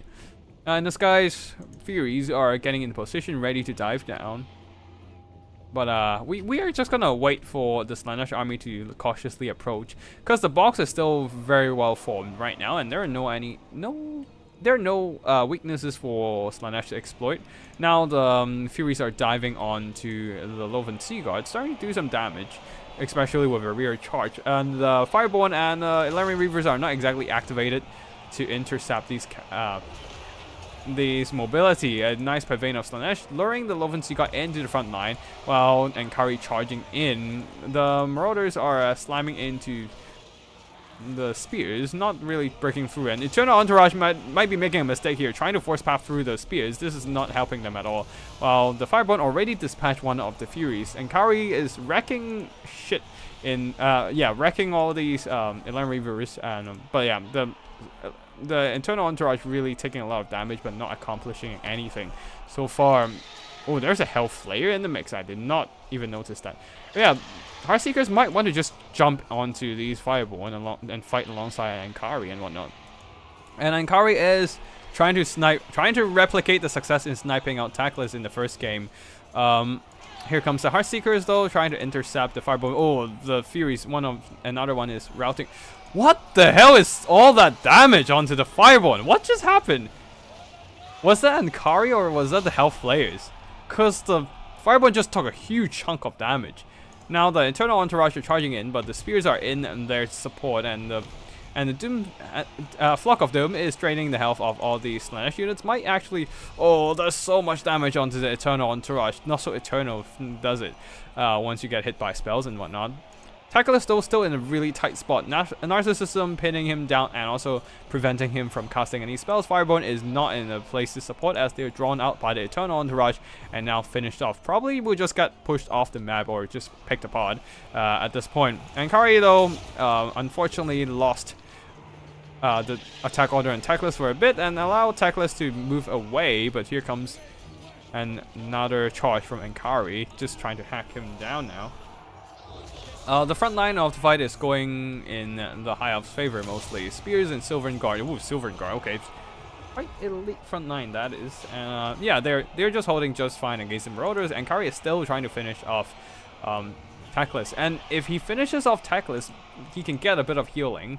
And on the far side, Eternal Entourage running down whatever's regrouped on the High Elf side, even charging into some of these unbraced spears. They're facing the wrong side, so they immediately got hit and routed by the Eternal Entourage. So, yeah, getting the Eternal Entourage to rout off everything and killing Teclis with Ankari might be the only way for Slaanesh to pull this game back. But Teclis is getting an... Oh, tries to get a heal, but very timely knockdown from Ankari there, disrupting his cast. And another hit. Oh, Teclis might just get routed. Potion of Shiroi keeping him alive though, getting that very clutch damage resistance, but Teclis has been routed. The Potion of Shiroi healing is coming in, but Ankari needs to finish him off to get that healing proc for himself and also finish off the High Elf leadership. But he is now trying to go after try and pull out of the spears and Phoenix Guard.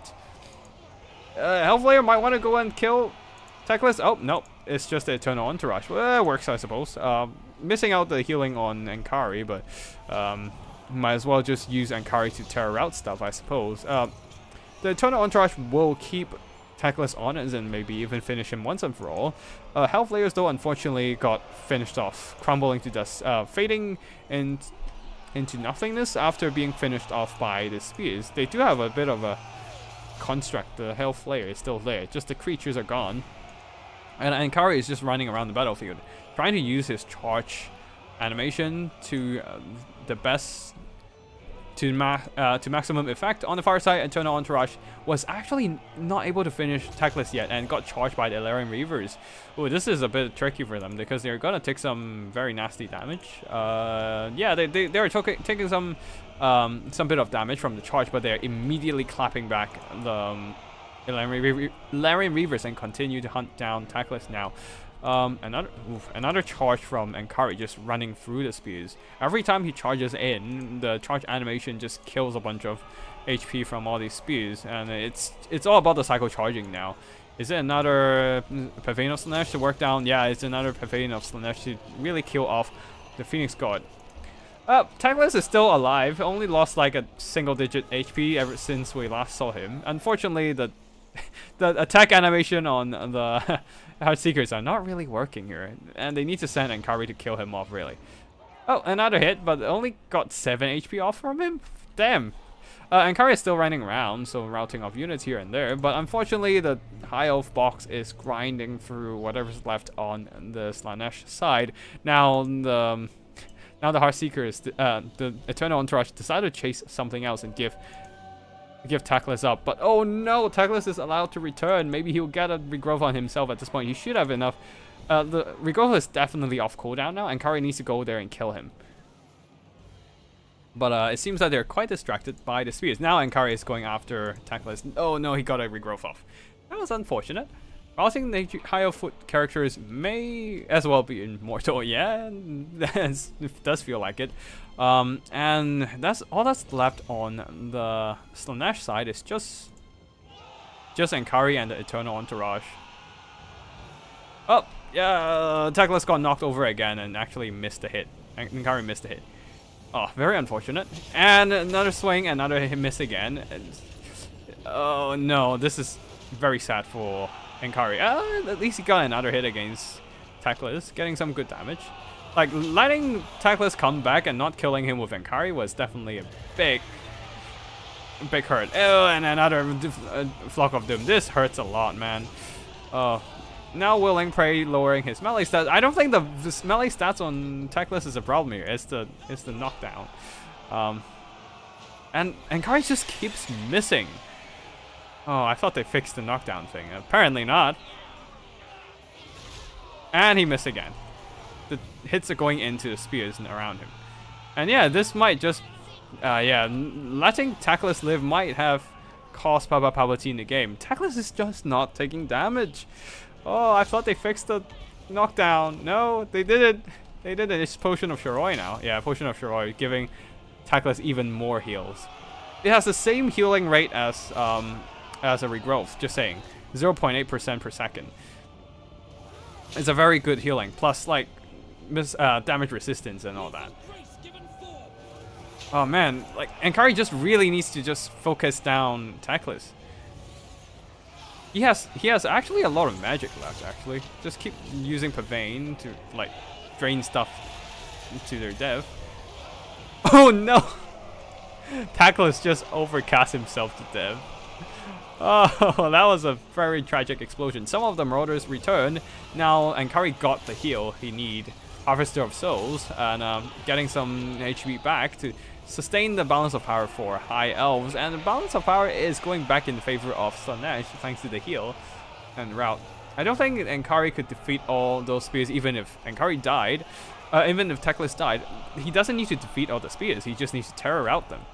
And then the Eternal Entourage can chase them off. Their demons have excellent leadership now. I mean, significantly increased leadership, and they're just terror outing everything. And yeah, the last holding pocket, the Soulmasters breaks, and that's GG. Ah, no. I didn't save it. God damn it. Oh, I didn't check out. That sucks. But yeah, very good game from both players. I think it's almost Slaanesh almost lost it, but thankfully Ankari finally finished off Tackless. Finally finished off Tackless. Definitely a very, very close game. Might cast this in my battery place. We'll see. We'll see. If CA doesn't deploy another emergency update patch or anything.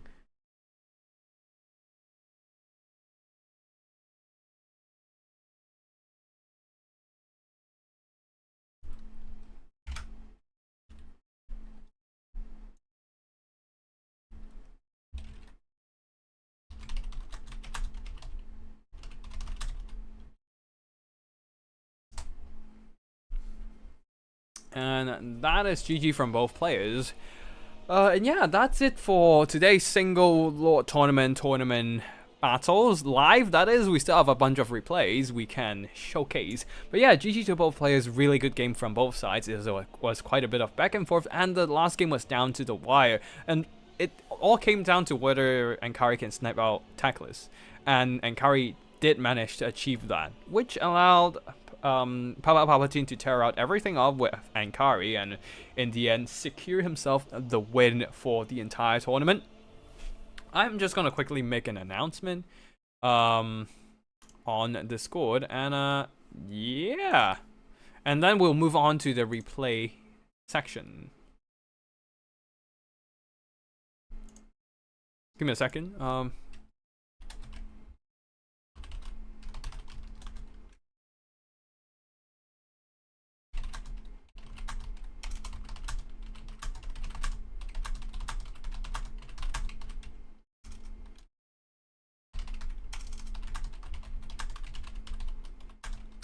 But yeah, partly also because like the last game was so close was also partly because Tackless was not simply couldn't get killed on foot. He's getting knocked over and pushed around, but the Heartseeker is just not dealing the killing blow, and goddamn ridiculous foot characters.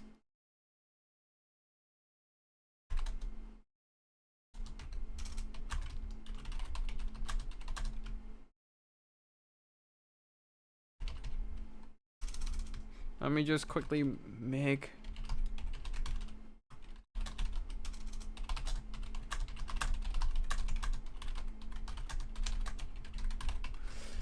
Alright, that is the end of the live section of this tournament stream. We are gonna quickly collect the replays, and I'm gonna quickly grab myself um a, a dessert, and then we'll just start casting the final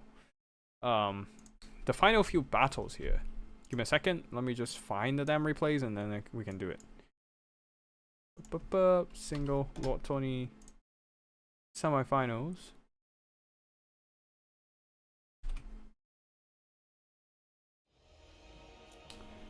GG to everyone. Okay, let me quickly grab those replays. We are starting from here, I think. Yeah. And we got like 5 replays to check. Yep, 5 replays, and that's it. So roughly an hour to an hour and a half. But first of all, let me just grab like a top of my water bottle, grab a dessert, and then I'll be back.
Alright, hello everyone, I am back, and let's start with the post-tournament replay section. Skaven versus Killstove, Archangel versus two Nobblers in the trench coat, which, isn't that like a legit ogre unit? Back in the olden days. Let me just check who's fighting who over here. Archangel versus Dreaded Saurian, okay. And Dreaded Saurian is another up and coming. Well, he is a yeah, up and coming. Is that the right use of up and coming? He's a new caster to the tournament scene. He actually has been doing it for a while now, so not that new. Relatively new compared to me and Human Boy, but definitely not that new. But yeah, a very great content creator as well. Go and check out his channel if you haven't. Like, we've been getting a lot more content creators lately. We got Tequila Sunset, we got Dread Saurian, and then a few more others that cast other stuff. So like, good to see the game is making a bit of a comeback actually. Yeah. And yeah, I'm just excuse me while I have my dessert. But yeah, for Skavens here, there's a line of Skaven slaves in the front line, plus Skaven slave spears, a second line of poison wind globes, and then Clan Vulcan tail slasher plus a couple warplock Jezzails. Is there no natty boobles? The other regiment of renown unit is actually Ixios Triad. Very nice. I do like the use of do they have stock naturally? I think they do. But yeah, anyways, I do like the use of Eshin Triads a lot. I just like them as a unit generally. I don't know why. Probably because they use Guandao and I'm Chinese. I don't know. 3 Red Ogres as well. I like they're a very fast, aggressive anti-lock unit, which is kind of weird, but when you think about it. But they have their uses. Leading the army, a Kick Claw coming in with Flensing Ruin and Flensing Ruin? Yeah, Flensing Ruin, Howling Warp Gale, and Warp Lightning. For the Chaos Dwarfs, Hobgoblin Sneaky Gits, a front line of slaves, and laborers, not slaves, but laborers. We call them laborers. Very nice. A very neutral term. Anyways, Kadan Fireborn, 3 of them, and then backed up by a couple of these magma cannons. Haven't seen these guys in a while, but yeah, let's see what they can do here. Lamazu leading the army. No, Lamazu, Demon Smith Sorcerer, both of them do have a bit of a cast of Amphibialing Foe and Withering. So armor debuff and the armor and leadership debuff and melee stat debuff. Leading the army, a Sorcerer Prophet of Hashut on foot. Interesting choice. Let's see what happens here. Oh, there's also Sneaky Gits on the far flank. Alright, let's go. So, Magma Cannon opening up, but horrible accuracy. Only hitting one of the Poison Wind Globes. And while the Natty Boobles... while the Warplock cells are opening up at the Demon Smith Sorcerer, this would be a good time to drop a Howling Warp Gale and just keep firing at them. Oh wait, no, Natty Boobles is there. One of the... Jezzails is a Natty Booble. Yeah, Howling Warp Gale would be a good use to just lock them down, but I guess it's just too far away for the net to be cast, so they're not there. Too bad the QB is full of healing land chips, steam tanks, and thunder barges, but overall this was a very good DLC. Yeah, one of the reasons why I don't want to play QB is just too much of this bullshit. And I don't really have time to just keep playing against the same build. I want to play against different builds, not the same thing over and over.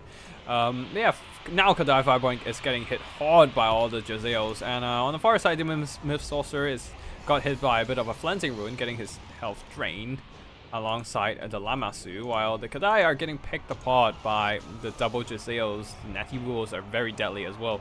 They don't have magic missiles, but they do have a lot of AP, so yeah. In the front line, Goblin Laborers Laborers and slaves, the ultimate fight of chaff.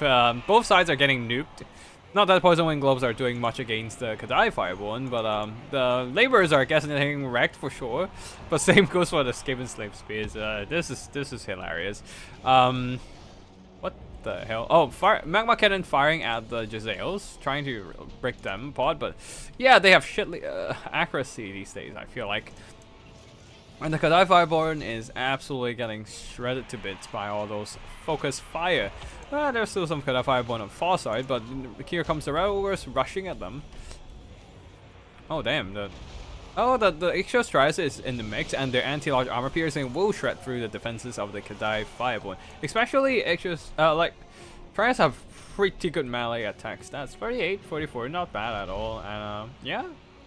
They are doing very fine on the front line there, shredding through all those armored monstrous infantry. Although the Hobgoblin Sneaky Gits are in the mix, and their anti-infantry bonus will shred through the Warlock Giselles. But here comes more Skaven Slave Spears to fend them off, while the Red Ogres have dealt with the Kadai Fireborn free to deal with other threats, like for example, Hobgoblin Sneaky Gits here. Also, the Poison Wind Globes are positioning themselves into a perfect throw. Oh! And there goes the Sneaky Gits. Not so sneaky after all. And yeah, Magma Cannon is just not having a good time whatsoever. Now getting shot by Poison Wind Globes. Not that it does much against him, but yeah, it's damage is damage. Not that there's anything else for the Poison Winds to throw at. And I think we can probably fast forward this as the Tequila charging in to play bumper cars against the Magma Cannon. And the Magma Cannon is gonna lose this anyways. A little bit of Brass Orb on the Goblin Laborers. Climber Spears chasing off more Goblin Laborers. Chaff on chaff action. And yeah, I think we can just fast forward this till the end. The double Lamasu really wasn't doing much. Their stats are pretty pathetic anyways. And yeah, GG. Tournament scene was good. Yeah, tournament scene is great. Like the problem is just the OP units in the DLC, making it pretty much unplayable. It's all the same units every damn time. Like, literally the first battle I play in Quick Battle after I came back to play Quick Battle, and it was on stream, by the way. Like, literally the first Quick Battle I play on the DLC, it was against a freaking Flunderbosch. I did win that fight. It was on stream. Again, it was on stream. So, I did win that fight, and with a bit of a long rifle plus Temple of Luminarch, but it's still not a great, like, it was fine for like the one game, but like imagine if that's like game after game after game. That's gonna be horrible for the players. So yeah, not great. Yeah. Oh damn, this is a very good caramel. Like go like a random. Well, this is not a random brand, but like, there's like dessert brand a friend recommended to me in the supermarket, and I've been buying the desserts ever since, and yeah, every one of them is very solid. Possibly better than the one I had in a restaurant. Shit, this cost like a fraction of that of the restaurant one. God damn. But yeah. Playing a few VC versus Empire matches on QB and it's borderline impossible to win. I bet it's just gonna be land ship spam plus steam tank. Sucks.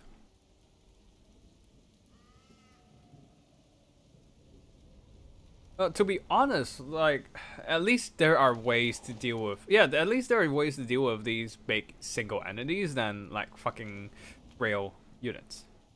But yeah.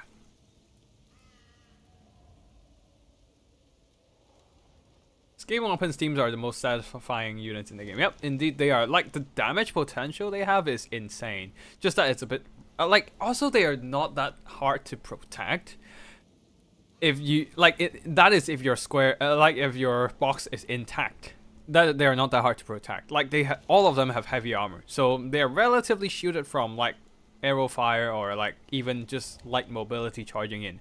They will still be protected enough to survive and keep shooting after you screen off the melee threats. Anyways, Giselles did really well shooting up the fire. They shoot up everything basically. Fireball, they shoot up Lamasu, like anything big and armored, they shoot at it. Yeah, Poison Wind Globes as usual, very nice. And let's see how did the extra tries do. Not that much damage, but they also didn't take that much damage. AK Claw, damn, that's a lot of damage. But yeah, GG GG. Yeah. Unfortunately, the Kadai Fireborn didn't. Like, they did fine if they get into melee and fight, killed a ton of Skavens. The problem is the Magma Cannon didn't do jack shit.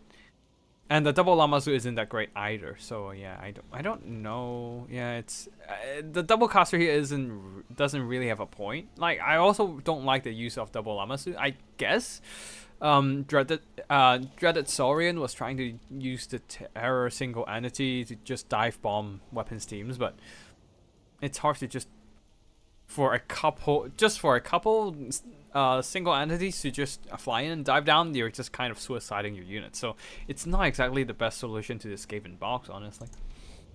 Okay, Strigoi versus Zarina. Huh, that is an interesting Kislev build.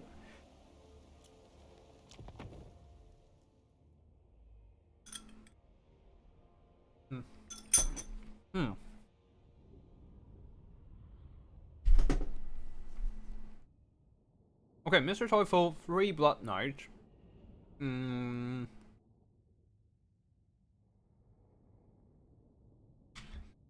Let's see. 3 Blood Knights, 2 Graveguard Great Weapons, a ton of chaff. Is that multiple corpse guards? Unholy Lowstone, generic one, and and then the Necromancer on horseback support. Oh, what? Master of the Dead? Oh. I suppose he's just riding with the Blood Knights and just provide that passive Master of the Dead to give more mobile healing to the Blood Knights. And Strigoi Vampire Lord coming in with the usual stuff. Oh, so Blight to debuff enemy troops. Command of the Unleaving for the Crypt Ghoul / Crypt Horror summon, depending if you overcast it or not. Invocation of Nahak, Gold King of Achuran, Claws of Morkane, and Opal Amulet. On the other side of the battlefield, the Kislev forces, front line of Spear Corsairs, that's it for the front line. Second line of Armored Corsairs? No, just regular Corsairs. So a lot of arrow fire. Of Brothers of Tor and Incarnate Element of Beast for the Mortis Engine effect. And then there's also the Patriarch, providing a bit of healing. On foot though, not sure if that is gonna work here, because he will have a hard time keeping up with... Wait, let's just see a war sled. Ice sled here. Okay, I think the ice sled has been unbanned. I mean, I don't think it's... Yeah, I think the ice sled has been unbanned. It's not that it's anything OP anyways, it's fine. Wait, the ice sled has missiles? I didn't know that. Oh, there's an ice guard in there, it's shooting away. Yeah, the damage isn't much, honestly. Plus the Blood Knights have armor and the Flag of the Blood Keep, so they're just tanking it just fine. Oh, there's also a Hack Witch of Beast. Not sure why though, because Darina Karen is already caster, and you're already paying for a caster anyways. Oh, no casting, it's just coming in for the OP Chariot. Okay, but I don't know. Oh, and the things in the wood summons. Okay, interesting. I don't know. Like, bringing Katarine and not bringing any spells, like, a blob clearing spell would be nice. Like, if you bring Flock of Doom, they're just gonna get counteracted by the slow passive healing from the Corpse Gods. But maybe if the archers focus fire at the Corpse God, they'll just take it down before they can even provide any heals. But right now, they're just shooting at the chaff front line, and this is exactly what the vampire counts need. Missiles coming in from the Hack Witch. Absolutely missing though. Ooh, they have Reindeer. Reindeer is not just isn't just a wood elf thing. Anyways, Oath Brothers of Tor plow through some skeleton infantry, but now Tarina Katarine is stuck in a bunch of anti-large knights. So she needs some help, or she needs to get out of dodge. Crypt Horrors are getting summoned, but unfortunately they came out a little bit too late, and yeah, the summon was largely wasted. Maybe they can just surround the Incarnate Element of Beast and beat it down, I suppose. Not that they have any better targets to fight. And oof, a little bit of a Flock of Doom draining the health of the Blood Knights. And oh, okay, Crypt Horrors kind of getting stuck on the Oath Brothers of Tor. Maybe they'll do some damage to the Bear Riders. Or the Incarnate Element of Beast is trying to do damage against the Blood Knights. Blood Knights still trying to just gun for Darina Katarine while the rest of the Undead army marches on. There's not much to really stop them from pushing though, so a lot of these missile troops are going to get compromised. The Strigoi Vampire Lord is fighting on just fine. He does have quite a bit of passive heals. Crypt Horrors are stuck in a bunch of Brothers of Tor, doing some minor damage, very minor damage indeed. But with the Blood Knight support, they can do a bit of stuff, and then the Soul Blight reducing their armor and weapon damage, just trying really hard to wreck these Oath Brothers, especially with the armor debuff helping the Blood Knights to do a little bit more damage throughout the course of combat. On the far side there, Zombie Chaff are just kind of fighting, duking it out with Quasars, which is just fine for the Vampire count. Incarnate Element of Beast is trying to snap out the Necromancer, but the Necromancer can simply run away. He has enough speed. That is if he can actually get unstuck from here. Maybe he will. While the Brothers of Tor has largely been overwhelmed by the Blood Knights, and they have taken significant damage, now being pushed off. Barbara has been activated. They are not pulling out fast enough, and well, that sounds wrong. And yeah, they're just gonna get charged, overwhelmed, and finished off. And unfortunately, I don't think Solak's Lullaby was used once, but unfortunately, that is the end of the Oath Brothers of Tor. And on the far side, Darina Katarin has been tied down by a bunch of Blood Knights, and this might be a lethal mistake for the Kislevites. Another heal from the Strigoi Vampire Lord, all the way on the other side of the map, keeping these Blood Knights in the fight, while the Hack Witch doesn't really do much damage outside of using... Oh, is that friendly fire? That is friendly fire, shooting right into the side of the Quasars. And then she charges into the zombies, not really doing that much, honestly. While Darina Katarin keeps getting pressured by the Blood Knights. Now in the front line, Patriarch is getting sniped by the Strigoi Vampire Lord, who is a very powerful duelist, especially if he activates his... Master of the Dead, especially if he activates the Claw of Morcane, but that is not really necessary right now, because he have enough weapon strength and melee stats to just beat up this Patriarch. And yeah, things are not looking too hot for Kislevites. They still have a lot of Quasars left to shoot, but Vampire is dominating the mobility game and the infantry melee fight. The Incarnate Elemental of Beast is just running around the battlefield unopposed for now, but the Vampire Council is just kind of ignoring him. Also, Necromancer providing that Master of the Dead boost, providing a bit of healing, well, previously providing a bit of healing to surrounding vampire troops is really nice. But yeah, right now all three Blood Knights are online and the Oath Brothers of Tor is dead. All that's left is just the Incarnate Elemental of Beast to carry the game, and this is going to be hard for this single entity monster, because that is a lot of anti-large cavalry with solid melee stats to fight through. And yeah, with only like unarmored Quasars left, who doesn't have any armor piercing capabilities. There's one anti-large one, but with spears. But I don't think the vampire. I don't think the Kislevites are gonna win this. Incarnate Elemental of Beast do have anti-large, but it's not useful against Strigoi Vampire Lord, who's funny enough, despite being a Strigoi, is an infantry size model. And yeah, that is gonna be it, and that is gonna be GG. Kislev throws in the towel. Iceland was fixed in the last patch. Yeah, I think it might be. Wait, why do the Ice God in the Chariot have AP at very long as... Oh, really? God damn it. Reindeers are straight out of Disney animation. It does remind me a bit of Bambi for some reason. But yeah, Incarnate Elemental of Beast. It did some pretty decent damage fighting a huge blob of enemy troops. But the problem is that, yeah, the rest of the army, especially the unarmored Quasar, just got ran over by the horde of undead. And yeah, the Grave God with great weapons are pretty much unopposed the entire game, except when Darina charged in with her Ice Sled. Blood Knights did really well, getting some really solid damage overall. And GG to both players. And next up, Single Lord Tourney Slanesh versus Dark Elves, huh?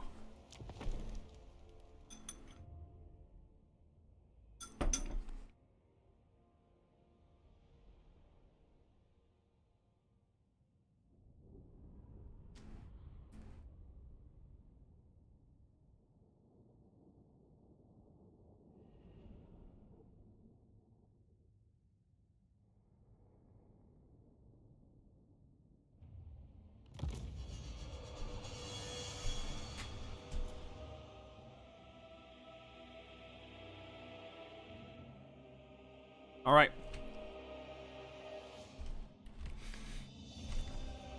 Slaanesh versus Dark Elves. A ton of mobility. Oh, it's another mobility build from Papa Palpatine here. Double Chaos Furies in the skies. 4 units of... Wait, just 2 units of Horsemen. And then a ton of... Oh, and 1 unit of Chaos Warriors of Slaanesh. I guess to fill up that body count. And no, actually, they have enough mobility, like cavalry and flying units to fill up the body count. But yeah, 3 units of Seekers, 1 Fiends of Slaanesh, and Chaos Chariots, a couple of Furies, Chaos Sorcerer of Slaanesh with Shadows as a supporting. Oh, I see what he's trying to do here. With Stealer Sword, 100% weapon damage. Occam's Mind Razor, another 50%. That's 150% damage increase. God dang. It is gonna snipe out the shit of whatever he's hitting, but the problem is, can he actually land a hit? That's the real question here. Anyways, front line of Drespiers for the Dark Elves, front line of Drespiers and Black Arquebusiers, and a few units of Shades. Ooh, missiles against Slaanesh without a box formation to protect them. That is a risky move. Slaanesh Harvesters, the irony is real here. Slaanesh Harvester fighting Slaanesh, and yeah, some Dread Spears at the back as well. Cold One Knight, and that's it for army builds. Most of the army, anyways. Fire Sorceress with Burning Head and Flaming Sword of Ruin for the magic damage, and Recarve leading the army to remove. And I don't think these are that much useful. Does he have at least have the remove terror ability? No, he does not. Huh. Okay, that's not very helpful. Beast Armor of Current Car. Well, Recarve sucks. Absolutely sucks. And with Papa Palpatine's Micro, this army is in a pretty rough shape. Oh, of course, there's the Siren of the Red Ruin. A regiment of renowned Medusa, very good these days, with the anti-everything capabilities with the laser eyes. Like, if Ankari just rushes in and fight, then maybe it would work. Maybe it will work with the weapon damage buff. Oof, another shot from... Like, all these AP shots are taking a little bit of a small toll on the Slaanesh army. The Shades are opening fire and whatnot, and doing some minor damage. Oof, another big hit. But, Ankari! Rampaging! Pavane of Slaanesh on the Siren of Red Ruin, boosting... boosting himself with Stealer Sword. Are we seeing Occam's Mind Razor? Here it goes. 1,300 weapon damage. Ugh. A big hit onto the Siren of Red Ruin. Whoa, wait, is that why the Fireborn took up such a big hit earlier? No, I didn't see Shadowcaster earlier, but in this case, the Siren of the Red Ruin is absolutely getting shredded in melee fight, and taking a lot of hits. Now the Slaanesh Furies are diving in. Flaming Sword of Ruin is casted into the fray, giving everything a bit of magic damage to bypass Ankari's physical resistance, and it is working, doing a lot of damage. But here comes the Seekers piling in and disrupting the Shades. Fiends of Slaanesh pushing through the enemy front line and into the back line here, and the Shades are now compromised. Oh wait, why did he bring Great Sword Shades? It doesn't work. Just bring regular Shades if you really want the Shades. All the investment into the melee, but like you might as well just spend more money on the melee on like an extra Dread Spears or Bleak Swords. This is not worth it. Like all the anti-infantry armor piercing is kind of wasted here, as they're just kind of fighting Seekers and Furies and Fiends. Furies is fine, I guess, but Furies is never the main threat. Slaanesh Harvester is absolutely getting dumpstered by multiple Slaanesh units. Proving who's the real Slaanesh here. Yeah, and Ankari now getting on top of Siren of Red Ruin, getting some really good action on the Snake Lady. Sounds like a plot of a freaking hentai, but yeah, this is it. This is actually happening in Warhammer 3. And the Siren of Red Ruin has no choice but to run off. And Black Arquebusiers is getting crumped in the front line as well. The Chariots are doing some good damage, but yeah, the Snake Lady is getting absolutely dumpstered. Fiends of Slaanesh also shredding through whatever targets they can find here. Soporific Musk lowering the melee stats of everything they're fighting through, and really nice attacking animation. And they're as well disrupting all the units. The last unit of Shade has been tied down, and there's nothing really to keep them alive to keep shooting. And Kari now is going straight after the Siren of Red Ruin, willing prey to lower her melee stats and just really trying to finish her off. Just for some reason not hitting at all. So unfortunate there. Another Flaming Sword Ruin, but I don't think that actually matters at all. Balance of Power is in the Slaanesh army in Papa Palpatine's favor. The Dark Elves box is pretty much dead. All the damage dealing units have been compromised. Now actually other than the Shades, I guess, but now even the Shades has been dragged into melee by the Chariots and the Kill Sorcerer of Slaanesh. And Kari getting another double weapon buff from the Occam's Marn Razor and with Stealer Sword, now going after another big hit, going after the Sorceress of Fire, and that took out like 1/3 of her HP. This one didn't actually land, so very unfortunate there. There goes the spell support for the Dark Elves, and that is GG.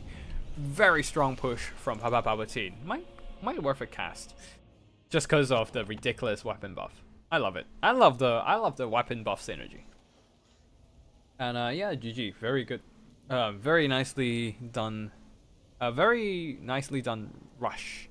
Unfortunately, Rakarth just sucks. His abilities are really nothing of note. Ooh, another weapon buff combo.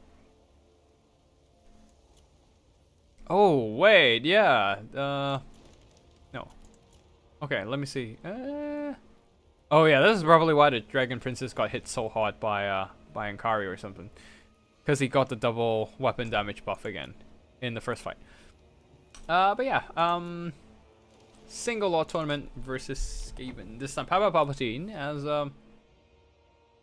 Slaanesh versus Skaven of Archangel, and that's a lot of mobility for a Skaven box to deal with. I would argue Skaven probably can just try a Storm Vermin box against Slaanesh. But yeah, army builds for the Ankari army. Palpatine once again going for a ton of mobility. Yep, more than enough body count as well. 4 Furies. Wait, 4? 3 Furies. And because these are Slaanesh Furies, they have the AP to bypass the armor on the weapons teams. So the 70 armor doesn't, the 100 armor on the globes doesn't mean shit, and neither is the 70 armor on the Natty Booble's Sharpshooter.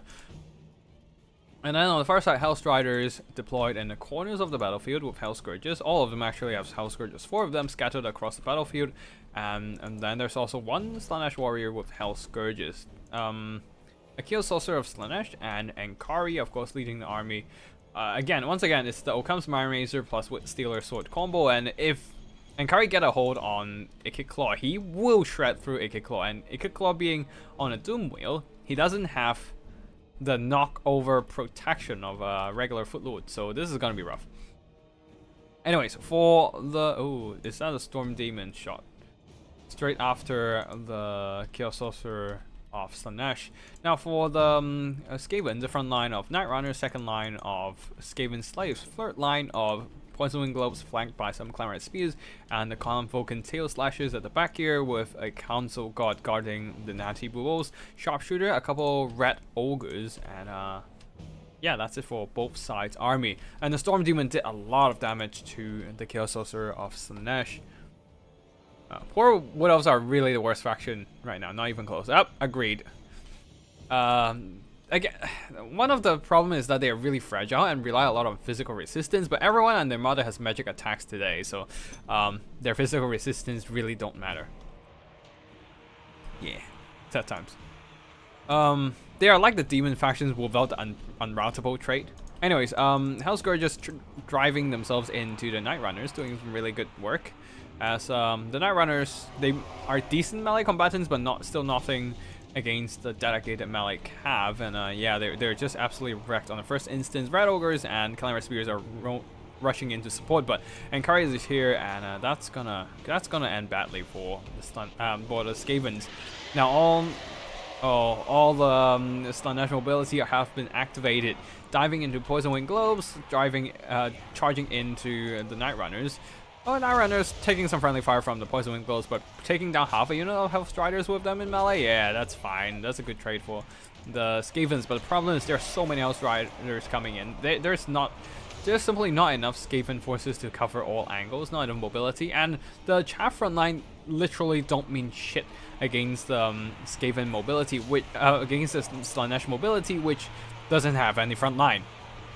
So the infantry Chaff doesn't screen away anything, and once again, Ankari getting the Occam's Mind Razor plus Wit Stealer Sword double weapon boost, just absolutely got wrecked.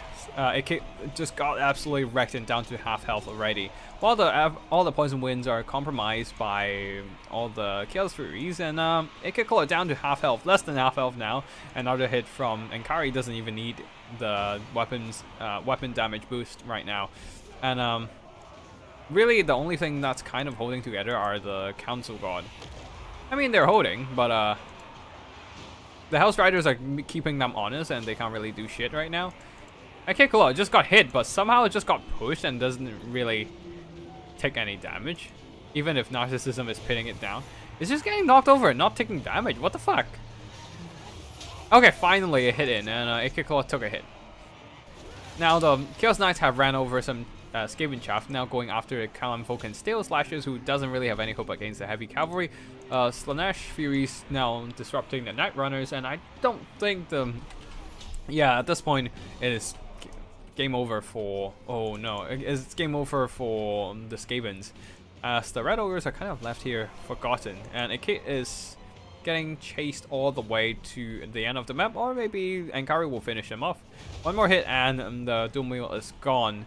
Balance of power is in the favor of Slaanesh right now, and yeah, the Slaanesh troops is just running over all the leadership crumbling Skavens. And we can just fast forward at this point as Ankari just beat up a bunch of Red Ogres. Red Ogres trying to come back to the main fight, but got dragged into the fight once again by Ankari, and now Fury's going to pin them down. The Council Guard are fighting, putting up a valiant fight, yeah, they're fighting the good fight, but the problem is that the Pavane of Slaanesh and all the direct damage and all the eventual grind will get to them. They're fighting against Chaos Warriors with Hell Scourges who can tank their damage for quite a while with that 55 defense. And then there's just going to be a bunch of Hammer and Anvil from all the Slaanesh mobility. The rest of the Skaven Chaff are being routed. Red Ogres are being escorted off the field by the Chaos Furies, and Kari is coming back to just run down some breakable Skaven Chaff, not the unbreakable Council Guard. And yeah, another unit of Skavens gone. The Clan Folk and Tail Slashers. Now the Furies are diving down. Everything just charges in, and well, that is going to be GG. Anyways, that's it for today's battle. I hope you all enjoy today's multiplayer action. Oh wait, I forgot to check out the army performances, and Kari absolutely shredded through all the HP of a Kick Claw and his Doom Wheel. And the rest of the mobility did really well. Just running over all the remaining, the lightly armored Skaven troops, and the Skavens can't really stand up against it. Oh no, am I getting a cold? Shit. I shouldn't have been up, my friend. My god. This is bad. I hope I'm not getting a cold, but if I do, I guess I'm out of commission. But yeah, anyways, yeah, just thought I'm getting a bit of nose blockage or something. Maybe not, maybe I do. I don't know. CA was wild back then. Mel Gibson and Benedict Cumberbatch are actually in the game. Yep. They do take a lot of movie inspiration, I suppose. But yeah, Hell Scourges kind of just disrupted all the backline forces of the Skavens. Skavens don't really have a prayer against such a reckless charge of Ankari, and straight after a Kick Claw. And their missiles are shooting, but the Poison Wing Globadiers really don't have any good target to get their hands on before they got disrupted and shut down. Like, there's no infantry in the front line for the Skaven slaves to pin down, and then the Poison Winds to bombard. So a lot of their like value was unfortunately wasted. Not saying this is a bad army, no, absolutely not. But like, the problem is that Slanesh just picked an army that the Skavens are gonna have a hard time to deal with their setup like that. And Papa Palpatine was able to get a very resounding victory with the full mobility build, the Slanesh Rohirrim. And yeah, that's it for today's multiplayer battles. I hope you all enjoy this tournament, and for those who played in the tournament, big thanks for showing up and playing as well. I think Tequila Sunset is hosting a Friday Night Fights tomorrow, so be sure to check that one out, and play it in there if you have the time and energy. And yeah, that's it for today. Thank you for watching, and maybe I'll post some of my tournaments in the foreseeable future. But for now, that is going to be at the end for tonight. Thank you for watching, and I'll see you in the next one. Tactical Lich, signing out.